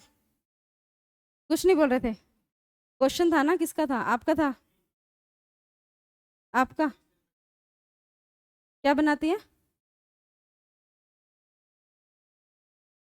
रेमेडी। सुनिए, जो ये कहना चाह रहे हैं वो ये क्या कहना चाह रहे हैं, ये कहना चाह रहे हैं जैसे हमारी बॉडी ऑटोमेटिक भी बनाती है मेडिसिन, एक तरीके से बना देती है। जैसे आज से अगर हम आज की बात करें, हल्का फुल्का जुकाम खांसी फीवर होता है, एक मेडिसिन पड़ी, मैंने अभी देखा ऑफिस में भी आपके रखे है, ये उल्टी की है, ये दस्त की है, ये बीमारी की है, ये इस चीज़ की है, मेडिसिन रखी हुई हैं। तो हम क्या होता है, फीवर होता है तो एक दवाई ले ली, गोली होगी, हम ठीक हो जाएंगे, हम ऐसा हम सोचते हैं।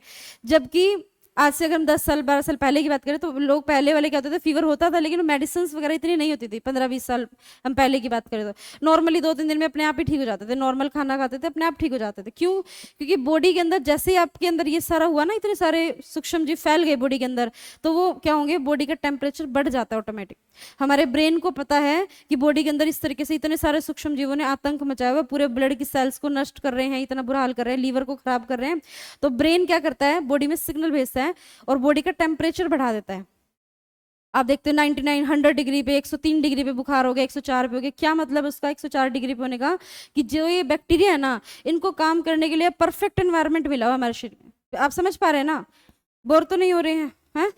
हमने कहा कि अभी मान लीजिए आप अभी बैठे हैं, आपके लिए बिल्कुल परफेक्ट है, एसी फैन सब कुछ चल रहा है ना, बिल्कुल परफेक्ट एनवायरनमेंट, आप सुन रहे हैं, आराम से समझ रहे हैं, कंफर्टेबल बैठे हैं। लेकिन अगर सब कुछ ये बंद कर दें और सारी तरफ गर्म हीटर चला दें, इतनी गर्म हवा कर दें यहाँ पर, एक तो सारे इतने सारे हैं और ऊपर से गर्म हवा इतनी है कि आपकी स्किन भी जलने लग रही है, आपको ऐसा लग रहा है, तो आप यहाँ बैठ कर फिर मेरी बात नहीं सुनेंगे, फिर तो आप अपने आप को बचाएंगे, क्योंकि आपकी बॉडी ही कंफर्टेबल जोन में नहीं है। आप समझ पा रहे हैं? सुनेंगे फिर भी? हैं? सुनिए, सुनिए, कहने की बातें हैं ये, ठीक है। फिर ये सब कहने के आप लोगों को बकाते, कहने की बातें कि मेरा दिल तो शीशे का है और उस दिल के 1000 टुकड़े हो गए हैं, हर टुकड़े पर तुम्हारा नाम है, ये सब लोगों को भकाने वाली बात।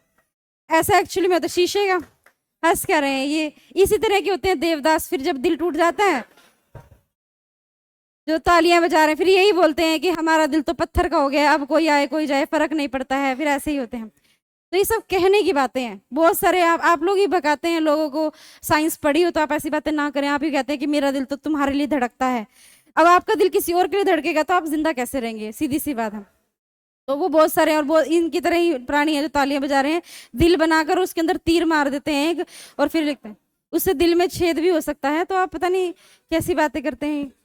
हाँ, हाँ, दिल से सोचे दिमाग, दिल के पास और कोई दिल सिर्फ एक ही काम करता है और इतना इंपॉर्टेंट काम करता है, पंपिंग करना। अगर वो ये काम ना करे, वो दिल आपने किसी और को दे रखा है, तो आप कैसे जिंदा हैं, ये समझ में नहीं आता है। लोगों को भगाने की जरूरत ही क्या है, फिर बताओ।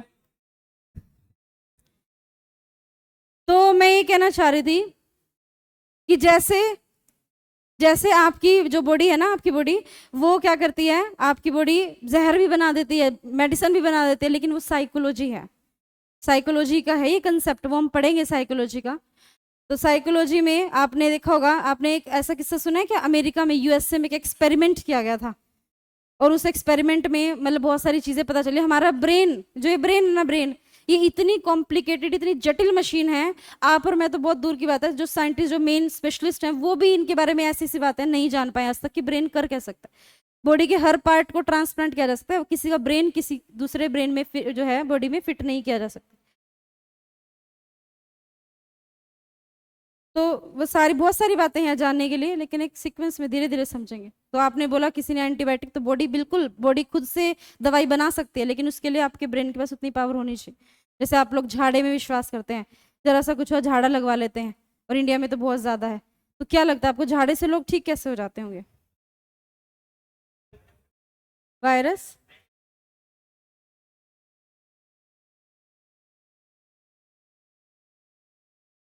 तो झाड़ा लगने से एंटीबॉडी कैसे बनेगी, पहले नहीं बनती? और झाड़े के भी इतने सारे टाइप्स हैं, टाइप्स ऑफ झाड़ा। कोई मतलब नीम की वो टहनी लेकर आए, पीतल के कटोरे में तेल लेकर आए, रात उसमें तारों की छाव में झाड़ा लगता है। और एक ये नया ट्रेंड, बसों में पोस्टर लग रहते हैं बाबा बंगाली खान वाले, किया कराया, वशीकरण, और सुनो पति पत्नी में अनबन हो वो भी सोल्व करा देते हैं, सोतन सोतन से छुटकारा दिलवा देते हैं, ये सब कहने की। चलिए बाहर आइए, भावनाओं से निकलिए। क्या कहा है इन्होंने? सुनिए सुनिए क्या कह रहे हैं। हाँ वो तो है, बहुत सारे मनचाहा प्यार पाना हो इस तरह के है नहीं, लिखे। और 2 घंटे में घर बैठे समाधान, मतलब ऐसा पॉसिबल है? ये काम जो चल रहा है ना इनका, ये इंडिया में ही चल सकता है। ये फॉरेन में लगा के दिखाएं ऐसे पोस्टर, बता देंगे इनको, केस कर देंगे इनके ऊपर। हाँ इंडिया में ही चल सकता है। विश्वास, बस वो एक विश्वास एक अलग चीज है। हम ये नहीं कहते कि विश्वास ना करो, चाहे सिरसा वाले बाबा हो चाहे आसाराम हो, किसी पे विश्वास करो आप, लेकिन एक, हाँ मानते ही बहुत भगत है उनके, तो आप है तो नहीं कोई अंदर अंदर किसी ने लॉकेट पहना हो डेरे सच्चा सौदा का, और मैं कुछ कह दूं तो फिर उनकी भावनाओं पे ठेस पहुंचे, ऐसा तो नहीं है कोई। चलिए छोड़िए, आप आइए आगे। इतना बहुत है आपके लिए आज के लिए। फिलहाल हमारा खाना सबसे पहले कहाँ एंटर करता है? आपके माउथ। क्या? अच्छा ये सिलेक्ट करना है, ठीक है। तो लिखेंगे सबसे पहले माउथ कैविटी। इंग्लिश मीडियम है ना यहाँ पर? हाँ जी। तो इसी को इंग्लिश में एक और नाम से क्या जानते हैं? बुक्कल कैविटी भी कह देते हैं, या फिर ओरल कैविटी, इस तरह के नामों से भी इसको जाना जाता है। तो सबसे पहले खाना कहाँ जाता है, ये सारी बातें हम देखें। तो माउथ में जाता है, हिंदी में आप इसे सिंपली क्या कह रहे हैं? मुख गुहा। तो आपके माउथ में जो खाना जाता है मुख गुहा में, इसमें आपको बेसिकली 2 बातें पढ़नी है मेन मेन। एक तो आपके टीथ के बारे में पढ़ना है, क्या क्वेश्चंस बनते हैं आपके दांतों से, बहुत बार आता है। आपके दांतों का फॉर्मूला पूछ, आवाज आ रही है किसी की? आपके दांतों का फॉर्मूला पूछ लिया जाता है कि दंत सूत्र बताइए, डेंटल फॉर्मूला बताइए, वो क्या है, ये कितने टाइप के टीथ होते हैं, ये सारी बातें। दूसरा आपका जो क्वेश्चंस बनते हैं वो आपके माउथ में से, वो बनते हैं सलाइवा से, यानी कि लार, लार में कुछ एंजाइम्स होते हैं, वहां से क्वेश्चन बनते हैं। तो आपको अपने माउथ के अंदर ये 2 बातें पढ़नी है, आपके टीथ के बारे में पढ़ना है, लार के बारे में, इनसे क्या क्या क्वेश्चंस बनते हैं। हाँ जी। हाँ टीथ 4 टाइप के होते हैं ना, आईसीपीएम। हाँ उसके बारे में ही बताना है। फॉर्मूला पता है आपको? आईसीपीएम क्या? 2 1। हाँ देखते हैं क्या है आईसीपीएम, क्या है 2 1 2 3, सारी बातें हम देखते हैं। तो अब हम करें स्टार्ट। पहले हम हेडिंग डालेंगे टीथ के बारे में, हम दांतों के बारे में जानते हैं।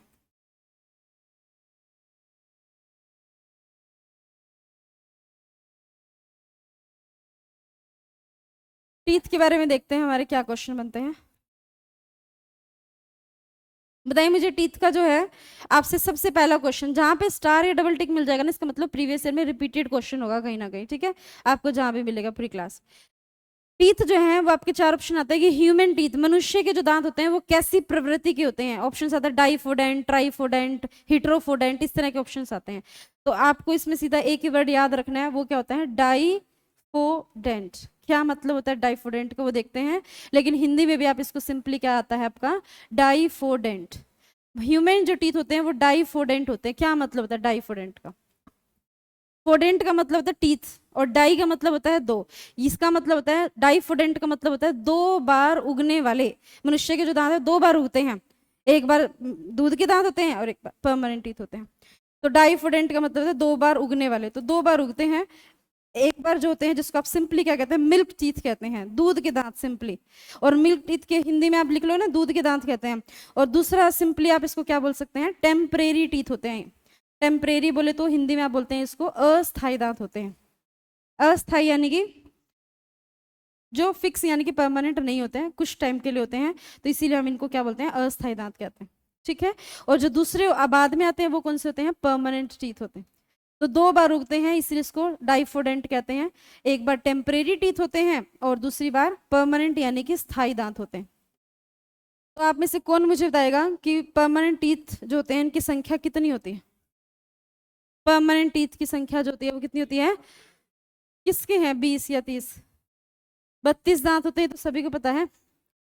लेकिन दूध के दांत कितने होते हैं?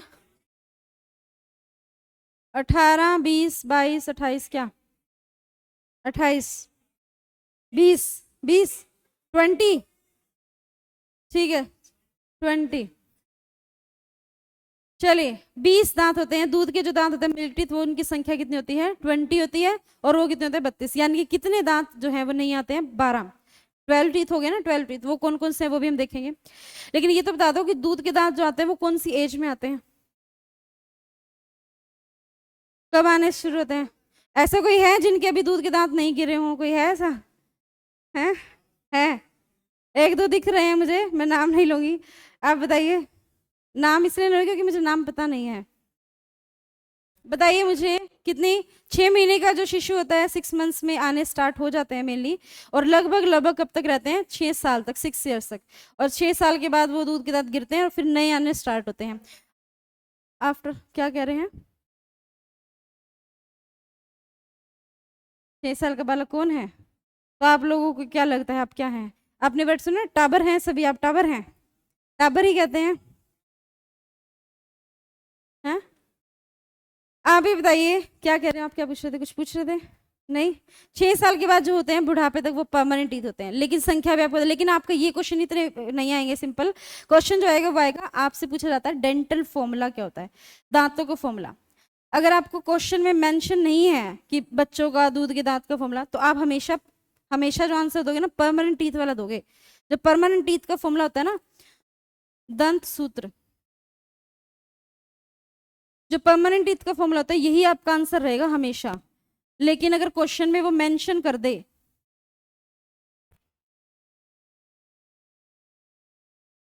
क्वेश्चन में अगर वो मेंशन कर दे कि मिल्क टीथ का फॉर्मूला बताओ, फिर आपको ये वाला देना है। अगर वो कुछ भी मेंशन नहीं करे, सिंपल पूछ रहा है मनुष्य के दांतों का फॉर्मूला बताओ, तो हमेशा आपको आंसर क्या रखना है? ICPM 2123। क्या है ये अभी हम एक्सप्लेन करते हैं, ठीक है। 2123 ये याद रखना है आपको। लेकिन अगर वो मेंशन कर दे कि दूध के दांतों का फॉर्मूला बताओ, फिर आपको इस वाले फॉर्मूले पे जाना है। और ये क्या होगा आपका? ICPM 2102, ठीक है। ये आपको दो फॉर्मूले हैं जिसमें से मेनली तो आपको यही वाला याद रखना है। मेंशन करके पूछ ले कि दूध के दांत टेम्परेरी दांतों का फॉर्मूला, फिर आप ये वाला बताएंगे। लेकिन अब है क्या ये ICPM और ये सब क्या है वो हम समझते हैं। मुझे तो इस फॉर्मूले को छोड़कर बाकी सारी बातें तो क्लियर हो ही गई होंगी आपको। फॉर्मूले में भी ICPM जो लिखा हुआ है, ये 4 टाइप के टीथ होते हैं आपके माउथ में, है ना। जो फ्रंट वाले दांत है वो अलग है, जो लास्ट वाले वो अलग है। तो इस तरह के 4 टाइप के होते हैं, वो देखते हैं। हटा दें इसको? नहीं। विजडम टीथ, हाँ जी इसी में ही आते हैं। M वाले जो मोलर वाले हैं उनका अनदर नेम है, वो अभी देखेंगे।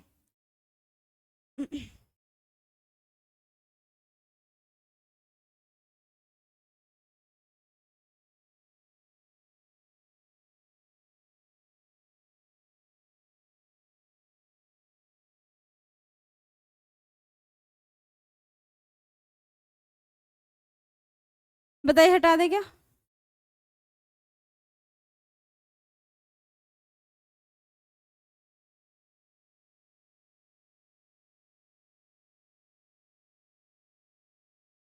आप भूल जाते हैं क्या साथ साथ लिखना? पहले सुनते रहते हैं, ध्यान देते।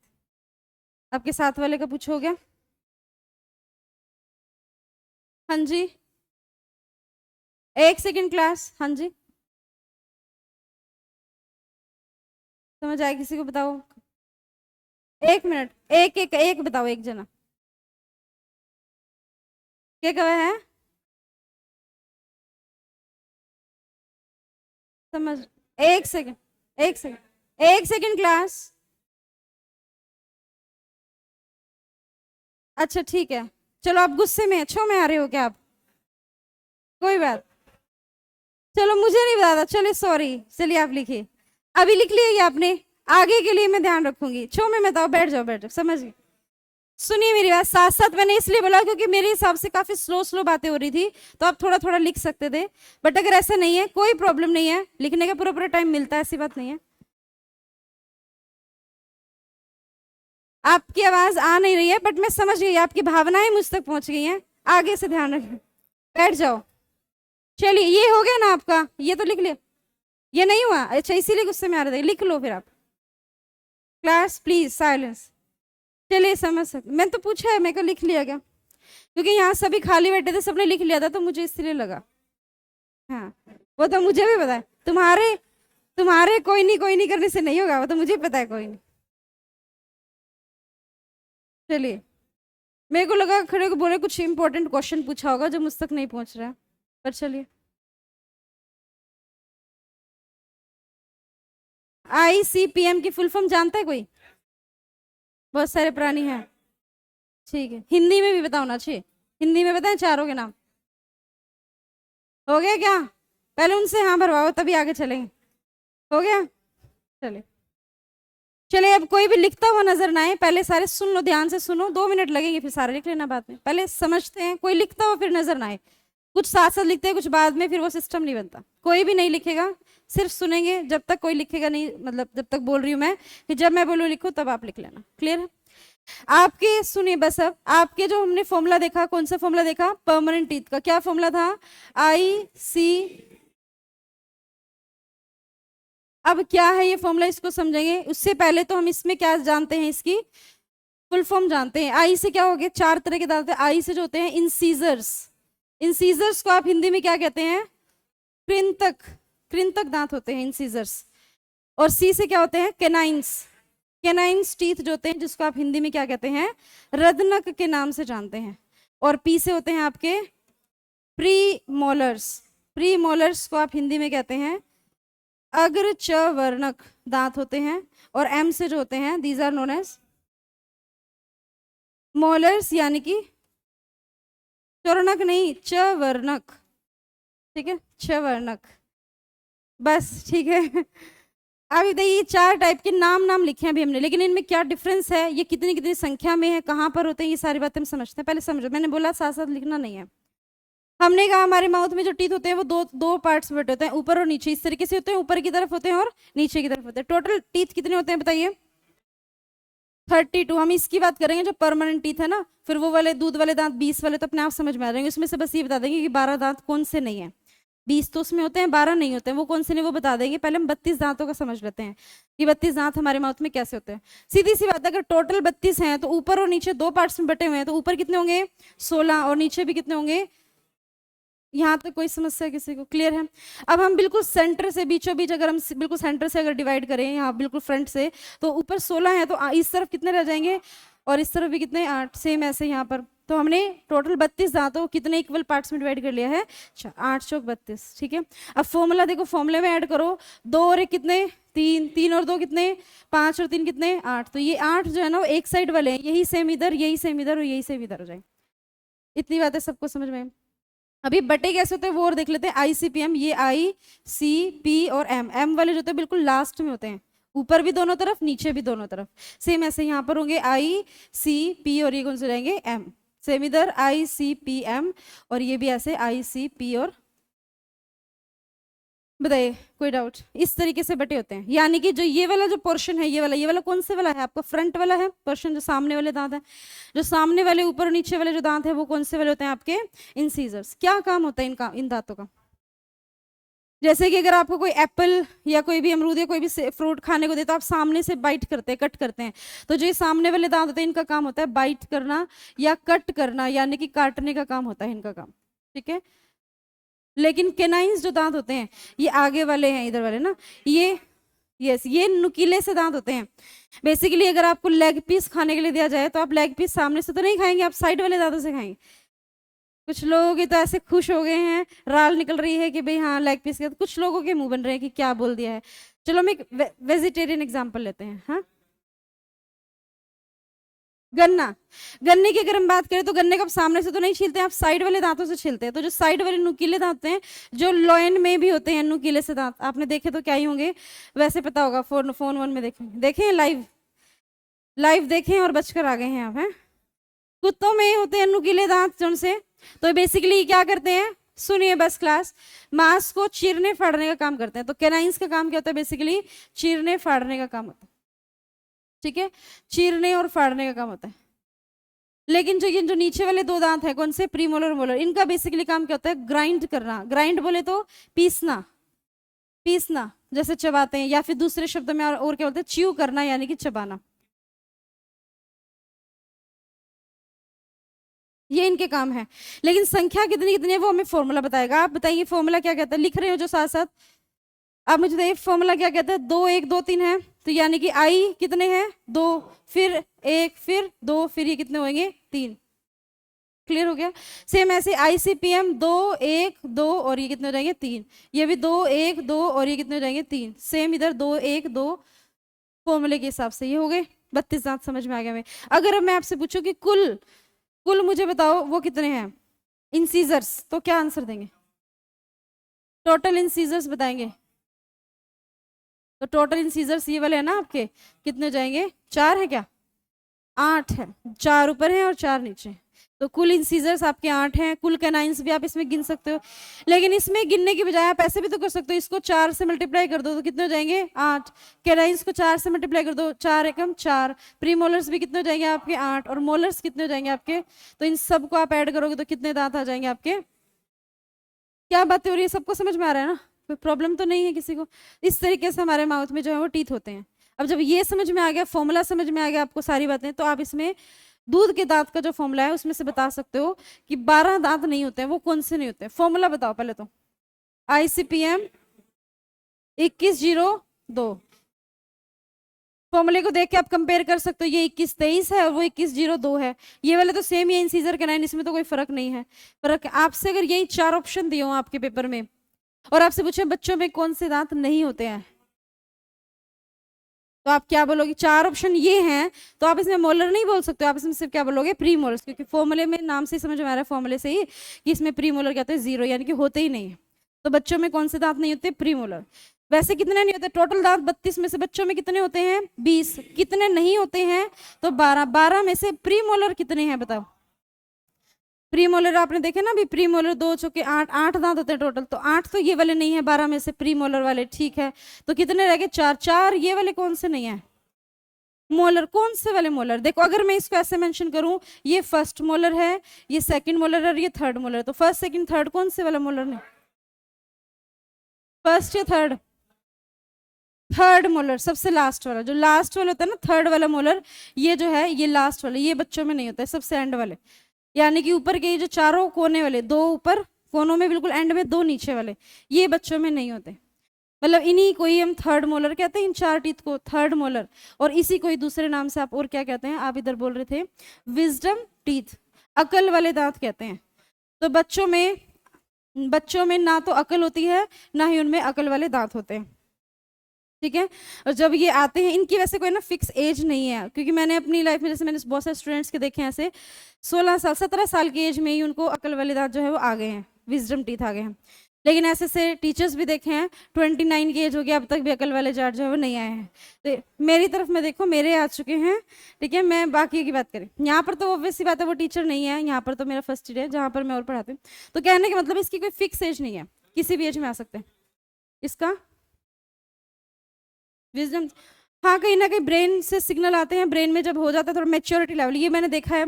जो 17 साल जिसकी मैं बात कर रही हूँ कि उसको आ गए हैं, तो उसमें बहुत ज़्यादा मेच्योरिटी लेवल, अंडरस्टैंडिंग और वो सारी चीज़ें उसके अंदर थी।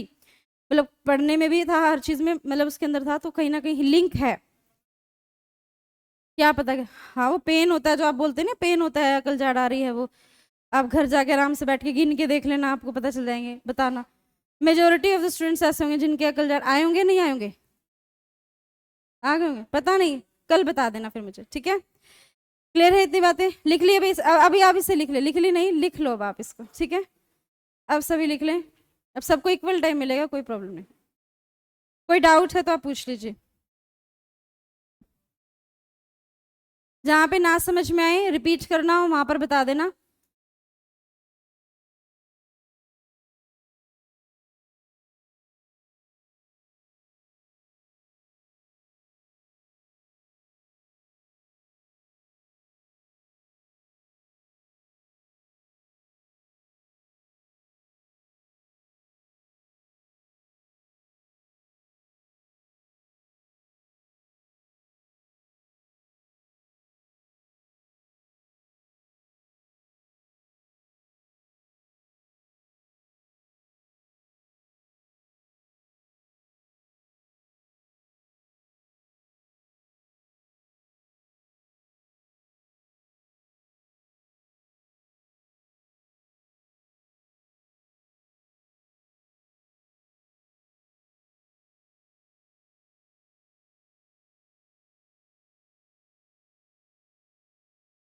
हो गया आपका?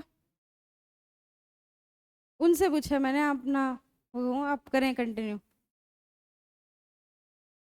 अच्छा, इसीलिए आप बौखला गए हैं।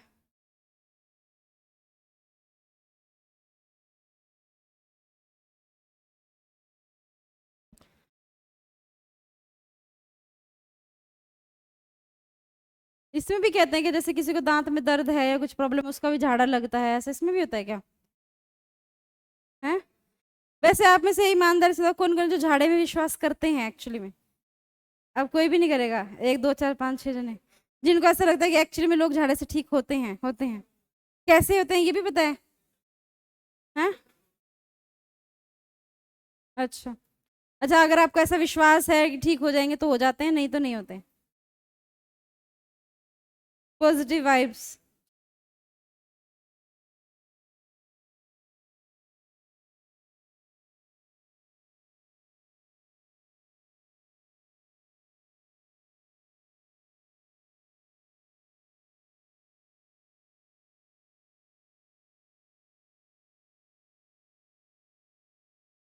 हाँ जी।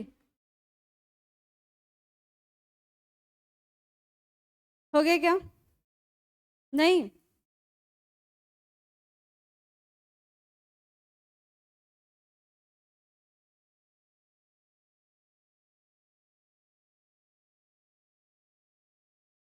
पहले बायो पढ़ लें, फिर देखते हैं केमिस्ट्री का भी। जैसा भी होगा बता देंगे। संडे ऑफ होता होगा आपका? वेडनेसडे ऑफ होता है? संडे को क्लासेस होती हैं?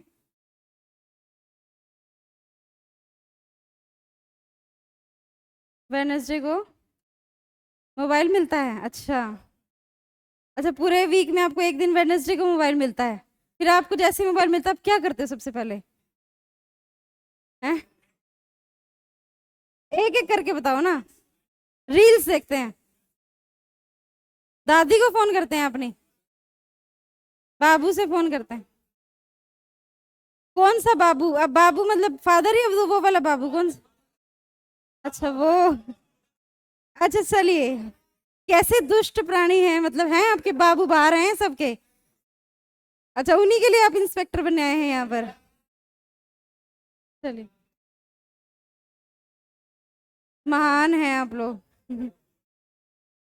ये जो पढ़ने वाले प्राणी हैं, आपका भी कोई बाबू बाबू है बाहर? हैं? हैं, बहुत हैं। अच्छा, वो इंस्पेक्टर है इसीलिए आप बन रहे हैं? मेरे को लगता है गलत वो लाइन पकड़ ली है ना, आपकी भावनाएं वहां चली गई, भटक गए हैं आप। सबका ध्यान अपने अपने उसकी तरफ चला गया, यहीं आए वापस। आपके दांत, इन्होंने खाना चबाया, अब तो हो गया होगा सभी का, हटा दें। आपने जब अपना जैसे भी खाना है उसको अच्छे से चबाया, ये इतने टाइप के आपके टीथ होते हैं, किस किस के क्या नाम है, क्या फॉर्मूला है, कितनी संख्या में होते हैं, ये सारी बातें आपने कर ली। तो मुझे एक क्वेश्चन का आंसर दे दो, फिर हम इसको हटाते हैं, आगे चलते हैं। क्वेश्चन ये है कि आपने देखे होंगे जो एलिफेंट होते हैं, जो हाथी होते हैं, उसके दो नुकीले से दांत निकले रहते हैं, तो वो वाले कौन से होते हैं? यही चार ऑप्शन है आपके। हाँ हाँ, दिखाने की ओर होते हैं और खाने की ओर होते हैं, ऐसा आपने सुना है, तो उस कहावत के पीछे कोई ना कोई तो लॉजिक होगा ही। तो आप बताइए। ये किस किस किस किस का आंसर है ये? एक दो तीन चार पांच, ये किस किस का है? मेजोरिटी के नाइन्स, इधर भी है कोई? ये है किसी का? नहीं। तो इन दोनों में 50-50 लाइफ लाइन आपके पास है। आप सबसे अलग चलना चाहते हैं? कैनाइंस। हाँ, तो इसी में सब है ना कैनाइंस। तो जो जनता कहाँ ज्यादा, ये तो सभी ने अलग कर दिए, अब आपके पास दो ऑप्शन है इधर। बस भाई दो ऑप्शन है, जिसमें से जनता जो है वो कहाँ, क्या आंसर दे रही है? जनता कैनाइंस। और यहाँ पे चार पांच ही प्राणी है जो आंसर दे रहे हैं। तो आप मुझे बताइए, जनता जो है वो हमेशा सही होती है गलत होती है? हैं? जनता हमेशा सही, गलत जो कह रहे हैं फिर गलत होते, गलत के साथ क्यों हो आप? सुनिए, हाँ, जनता जो है वो हमेशा क्या होती है? सही होती है। ऐसा आप लोगों का वहम है, जबकि वो क्या है? गलत। इसका आंसर क्या आएगा? इंसीजर्स। इंसीजर। इसीलिए दिखाने में तो ऐसे लगते बस भाई आवाज ना है किसी की। दिखाने में तो ऐसे होते नुकीले से दांत हैं और कैनाइन टाइप के हैं, चीरने फाड़ने काम आते होंगे, लेकिन एक्चुअली में वो वैसे नहीं होते, वो इंसीजर होते हैं, कृंतक दांत वो होते हैं। ठीक है, वो कोई ऐसा मांस थोड़ी ना खाते हैं, मांस चीरते फाड़ते थोड़ी ना, वो डाल पेड़ों की डालों वालों को तोड़ने का काम आता है। तो बेसिकली वो बस इतना ध्यान रखो कि वो जो दो दांत हैं वो इंसीजर होते हैं। बाद में करना है आप, ठीक है, क्लियर है इतनी बातें? चलिए आगे। अब आपके माउथ में टीथ के बारे में तुमने देख लिया, अब दूसरी चीज क्या पढ़नी है बताइए? ठीक है, सलाइवा के बारे में। याद है ना आपको, हमने माउथ में टीथ के बारे में जो बातें थी वो कर ली, अब हम बात करते हैं सलाइवा के बारे में। और सलाइवा में भी हम क्या पढ़ेंगे?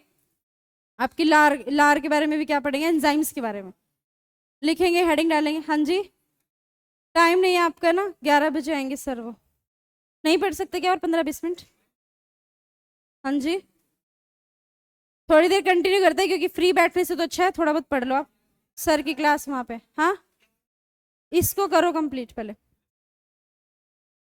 वो अब वो तो शाम को है शायद वो वाला, शाम को फिर यही कंटिन्यू करना है क्या?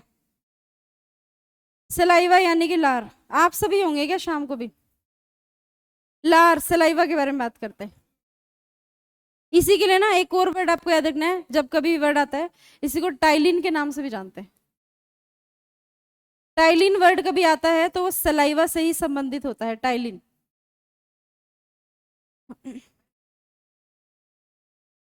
हाँ जी, इसलिए कई बार इसको टाइलिन भी कह देते हैं, ऑप्शन में ना लार की जगह पे टाइलिन वर्ड आ जाता है, तो आपको वो पता होना चाहिए। अब इसको शुरू करने से पहले लार में कौन सा एंजाइम है कौन सा नहीं, उससे पहले इसकी पीएच वैल्यू बता दीजिए। कौन बताएगा? पहले तो मुझे बताओ पीएच, पीएच होता क्या है? एक स्केल होता है। यस, सुनिए, पीएच एक स्केल होता है, पीएच स्केल। आपसे पूछा जाता है, ये अभी भी मार्च में सीजीएल का मेंस का पेपर हुआ था अभी मार्च में, उसमें भी सिंपल आया हुआ था कि पीएच जो स्केल है इसकी रेंज कितनी होती है। पहला ऑप्शन था 0 से 7, फिर 7 से 14, और फिर जल्दबाजी, उस टाइम में स्पीड जल्दी जल्दी करना होता है आपको क्वेश्चन, तो जल्दबाजी में फर्स्ट ऑप्शन लगाया कुछ और फिर घर आके बोले गलत हो गया, तो बहुत आसान सा था। लेकिन एक्चुअली में कितनी होती है? 0 to 14, 0 से 14 होती है, और सेंटर में जो वैल्यू होती है वो कितनी होती है? आप सभी जानते हैं कि अगर वैल्यू 7 से जितनी 0 की तरफ होगी उतना ही वो एसिडिक नेचर का होगा, अम्लीय प्रवृत्ति का होगा, और जितनी वैल्यू 7 से 14 की तरफ होगी उतना ही वो बेसिक यानी कि अक्षार्य। लेकिन अगर जितना वैल्यू 7 की तरफ आती जाएगी ना, उतना ही वो ना तो वो एसिड रहेगा ना तो वो बेस, न्यूट्रल यानी कि उदासीन। और प्योर जो वाटर होता है, डिस्टिल्ड वाटर, उसकी पीएच वैल्यू क्या होती है? 7 होती है, क्योंकि ना तो एसिडिक नेचर का होता है ना वो बेसिक नेचर का होता है। लेकिन मैं यहाँ पे लार की पीएच वैल्यू पूछ रही हूँ, तो उसमें वाटर के अलावा कुछ तो होगा ना। पहले मुझे बताओ, वो एसिडिक होती है या बेसिक होती है? Base acid. कौन कौन कह रहा है एसिडिक होती है? बेस कौन कौन कह रहा है? इसमें भी। बाकी कुछ मर्जी, हमने क्या लेना देना है बाकी का पता नहीं।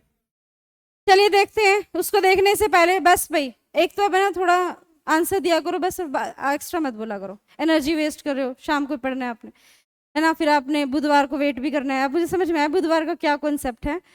आप मुझे बताइए, पीएच स्केल इसकी खोज किसने की थी, पहले तो ये बताओ। यस, सोरेनसन नाम के प्राणी ने की थी इसकी खोज। लेकिन मुझे बताओ इसकी फुल फॉर्म क्या होती है पीएच की? Power of H plus. PH की जो फुल फॉर्म होती है, ऑप्शन में अगर पावर वर्ड ना हो, पावर की जगह और क्या सकता है? हाइड्रोजन को स्टैंडर्ड मानकर उसकी पावर जो भी है वैल्यू निकाली जाती है, तो पावर ऑफ हाइड्रोजन ठीक है, ओके है, लेकिन पावर की जगह पे दूसरा वर्ड क्या यूज हो सकता है? Potential of hydrogen. तो ये भी कोई गलत नहीं, इसका भी मतलब सेम है। लेकिन पोटेंशियल वर्ड भी नहीं है तो एक और वर्ड यूज कर सकते हैं आप, क्या? पोटेंजा ऑफ हाइड्रोजन। तो इस तरह के कुछ भी वर्ड आ जाए, पोटेंशियल, पोटेंजा, पावर, सबका मतलब सेम ही है। हाइड्रोजन को स्टैंडर्ड मानकर एक स्केल रेडी किया गया है जिसकी वैल्यूज आपको पता है 0 से 14 है। तो ये आपका एक, जिसकी खोज सोरेनसन ने की थी। किसको?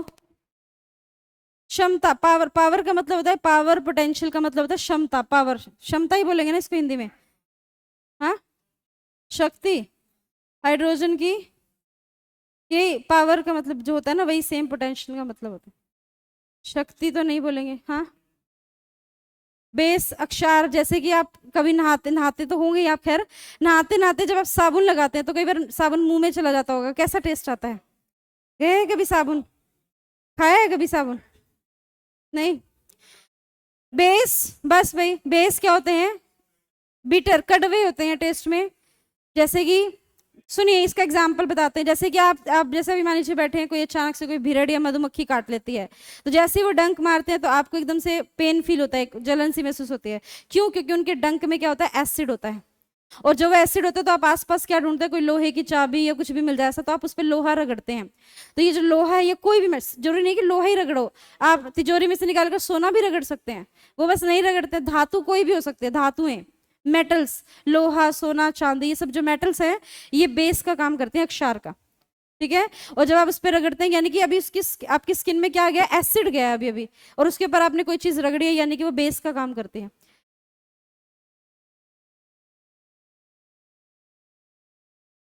हाँ, 0 से 7 के बीच में अगर वैल्यू आती है तो एसिड, 7 से 14 के बीच में आती है तो वो बेस। हाँ, टेस्ट बढ़ता बढ़ता चला। अलग अलग है, देखो आप समझ नहीं रहे, शायद आपने फर्स्ट टाइम देखा, 6th 7th में आ जाती हैं ये चीजें ना, लिटमस पेपर लाल, लिटमस नीले में, नीला लाल में, ये सारी बात।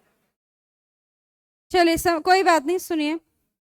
अगर आप मान लीजिए बोलते हैं नींबू खाते हैं, नींबू, नींबू खट्टा होता है तो वो एसिड का एग्जाम्पल है। साबुन मैंने बोला वो किसका एग्जाम्पल है? बेस का एग्जाम्पल है।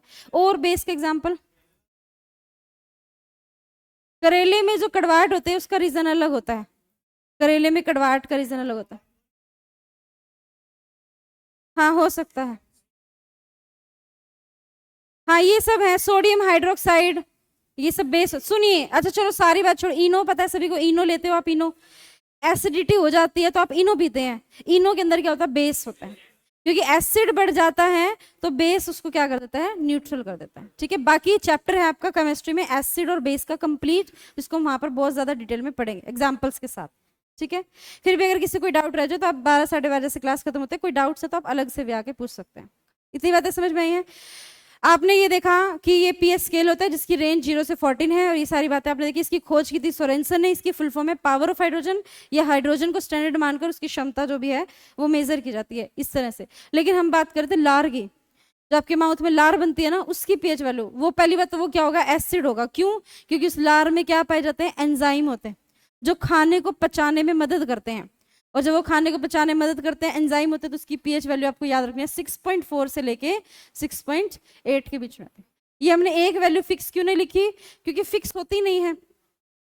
आप आप सुबह उठकर खाली पेट अपने जो लार है उसकी पीएच वैल्यू देखोगे तो वो अलग आएगी। आप दिन भर पानी पीते रहते हो, खाना खाते रहते हो, पीएच वैल्यू देखोगे तो अलग आएगी। तो चेंज होती रहती है पीएच वैल्यू लार की। 11 बजे तक बोला था मेरे को। अच्छा, गैप देना, ठीक है, ओके। चलिए बताइए, लिख लिए गई आपने पीएच वैल्यू? इसके एक एंजाइम है, दो में नाम नाम लिख लेते हैं 5 मिनट में, फिर आप फ्री हो जाएंगे। तो आप देखते हैं, हटा दें इसको, रुकना है क्या? कौन?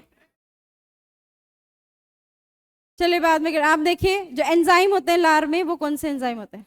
सुनिए बस भाई, अब 2 मिनट देखो प्लीज, आवाज ना है किसी की भी। एंजाइम के नाम लिखते हैं, सुनेंगे पहले फिर लिख लेना बाद में, पहले सुन लो, यहीं पे लिखा रहेगा, बाद में लिख लेना। 2 एंजाइम पढ़ने हैं हमने इंपॉर्टेंट इसमें, वो कौन कौन से हैं वो समझते हैं। एक इंपॉर्टेंट एंजाइम है जिसको हम बोलते हैं क्या? Salivary amylase. सलाइवरी तो इसीलिए बोला है क्योंकि ये सलाइवा में होता है। हिंदी में आप इसको सिंपली क्या कहते हैं? यही सेम नाम से सलाइवरी अमाइलेज एंजाइम होता है। नाम आपको जो मेन याद रखना है वो ये वाला नाम याद रखना है, अमाइलेज। अमाइलेज नाम का जो एंजाइम है, ये जो अमाइलेज है, ये है, ये क्या काम करता है? आपके लार में तो है, ठीक है, लेकिन क्या काम करता है? यस, आपने सुना है सर, खाने में आपके कार्बोहाइड्रेट होता है, वसा होता है, प्रोटीन होता है, विटामिन होते हैं, खनिज लवण होते हैं, सारी चीजें होती हैं। तो उस सारों में से ये किस चीज का पाचन करता है? कार्बोहाइड्रेट। जो खाने में आप मीठा खाते हैं, मीठा का मतलब सिर्फ ये नहीं कि चीनी खाते हैं, मीठा फ्रूट खा रहे हैं, मैंगो खा रहे हैं, उसमें भी तो मिठास है। आप दूध पीते हैं, दूध में चीनी नहीं मिलाते हैं, लेकिन फिर भी आप दूध पीते हैं तो उसमें भी तो मिठास होती है ना। तो बेसिकली आप अनाज खाते हैं, रोटी खाते हैं, तो उसमें भी थोड़ी बहुत मिठास होती है। तो जो भी मीठापन है उसके अंदर वो क्या है? कार्बोहाइड्रेट होता है। तो खाने में कार्बोहाइड्रेट का पाचन करता है, कार्बोहाइड्रेट का पाचन, डाइजेशन ऑफ कार्बोहाइड्रेट। ठीक है, कार्बोहाइड्रेट, कार्बोहाइड्रेट को इंग्लिश में एक और नाम से भी जानते हैं, क्या बोलते हैं आप इसको? सैकेराइड कहते हैं। ठीक है, क्लियर है इतनी बातें? तो ये हो गया एक एंजाइम, और एक दूसरा एंजाइम और लिख लो जिसका नाम क्या होता है? लाइसोजाइम। लाइसोजाइम नाम का ये एंजाइम होता है, ये भी थोड़ी बहुत मात्रा में बनता है। यस, एक ये और एंजाइम लिख लो। दो एंजाइम के नाम आपको बताना चाहिए, आपकी लार में बनते हैं। एक एंजाइम जिसका नाम क्या है बताइए? Salivary amylase. अमाइलेज नाम का एंजाइम खाने में किस चीज का पाचन करता है? कार्बोहाइड्रेट का। एक दूसरे एंजाइम का नाम क्या है? लाइसो। इसका मुख्य काम क्या होता है वो देख लेते हैं, फिर आप लिखने लगे हो क्या आप साथ साथ? एक सेकेंड, हाँ जी, सुनिए मेरी बात। जैसे कि आप खाना खाते हैं, मैंने आपको बोला हाथ धोकर आप खाना खाते हैं, चाहे डेटोल से, लाइफबॉय से, लेकिन जब आप खाना खाते हैं तो आपकी थाली में बैक्टीरिया नहीं है, क्या गारंटी है? आप रोटी को थोड़ी ना डिटोल में डुबो डुबो कर साफ करके खाते हैं, उस पर तो होंगे बैक्टीरिया। या आप हवा में तो बैक्टीरिया है, जब आपने बाइट तोड़ी और अपने माउथ में डाली तो इस एरिया में भी तो बैक्टीरिया है, तो वो तो जाएंगे खाने के साथ। खाने के साथ सूक्ष्म जीव जाएंगे, और उन बैक्टीरिया को किल करने के लिए लार में कौन सा एंजाइम बनता है? लाइसोजाइम। ये क्या करता है? जीवाणुओं को, बैक्टीरिया को क्या करता है? नष्ट करता है, किल करता है। जीवाणुओं को नष्ट करने का काम है लाइसोजाइम का, तो जीवाणुओं को नष्ट करता है। ठीक है, कर लेंगे इतनी बातें, तो इसका काम है। यही लाइसोजाइम थोड़ी बहुत मात्रा में आपके पसीने में भी पूछा जाए ना, स्वेट में, पसीने में कौन सा एंजाइम होता है? लाइसोजाइम होता है। यस, आपके आंसू में पूछा जाए, टीयर्स में, यही वाला होता है लाइसोजाइम, थोड़ी बहुत मात्रा में बनता है। तो ये आज हम इतना ही करेंगे कि आपका जो खाना है आपके दांतों ने चबा के आपने उसको बस निगल रहे हैं, अब आपके गले में अटका रहेगा खाना, इसको हम शाम को आगे आगे लेकर चलेंगे। ठीक है, अभी आपने अपने माउथ से खाने को जो है वो निगला है, तो हम आज शाम को ही, आपकी 1-1.5 घंटे क्लास है क्या? हाँ, तो उसमें हम इस वेस्ट खाने को बॉडी से बाहर निकाल देंगे। तो ठीक है, बताइए क्लियर है? जितनी बातें आज हमने की सारी बातें सबको समझ में आई है? कर लेंगे सभी? कोई डाउट नहीं? लिख लिया क्या आपने? फोन तो आपको मिलता ही नहीं है, फिर क्या करोगे? कोई बात नहीं, साइंस बाय मीनू मैम के नाम से मिलेगा आपको, तो उसमें आपको नोट्स मिल जाएंगे सारे, फिर लिखवा देंगे। ऐसे फ्लोर्स फ्लोर्स के चक्कर में नहीं, वो सिर्फ आपके लिए कि भी आपको नोट्स मिल जाए। हाँ, बता देंगे इंस्टाग्राम में, वो भी पहले अपने अपने बाबुओं से बात करना आप। ठीक है, चलिए क्लास आज के लिए इतना ही, मिलते हैं अगले एपिसोड में, तब तक के लिए धन्यवाद। Thank you so much.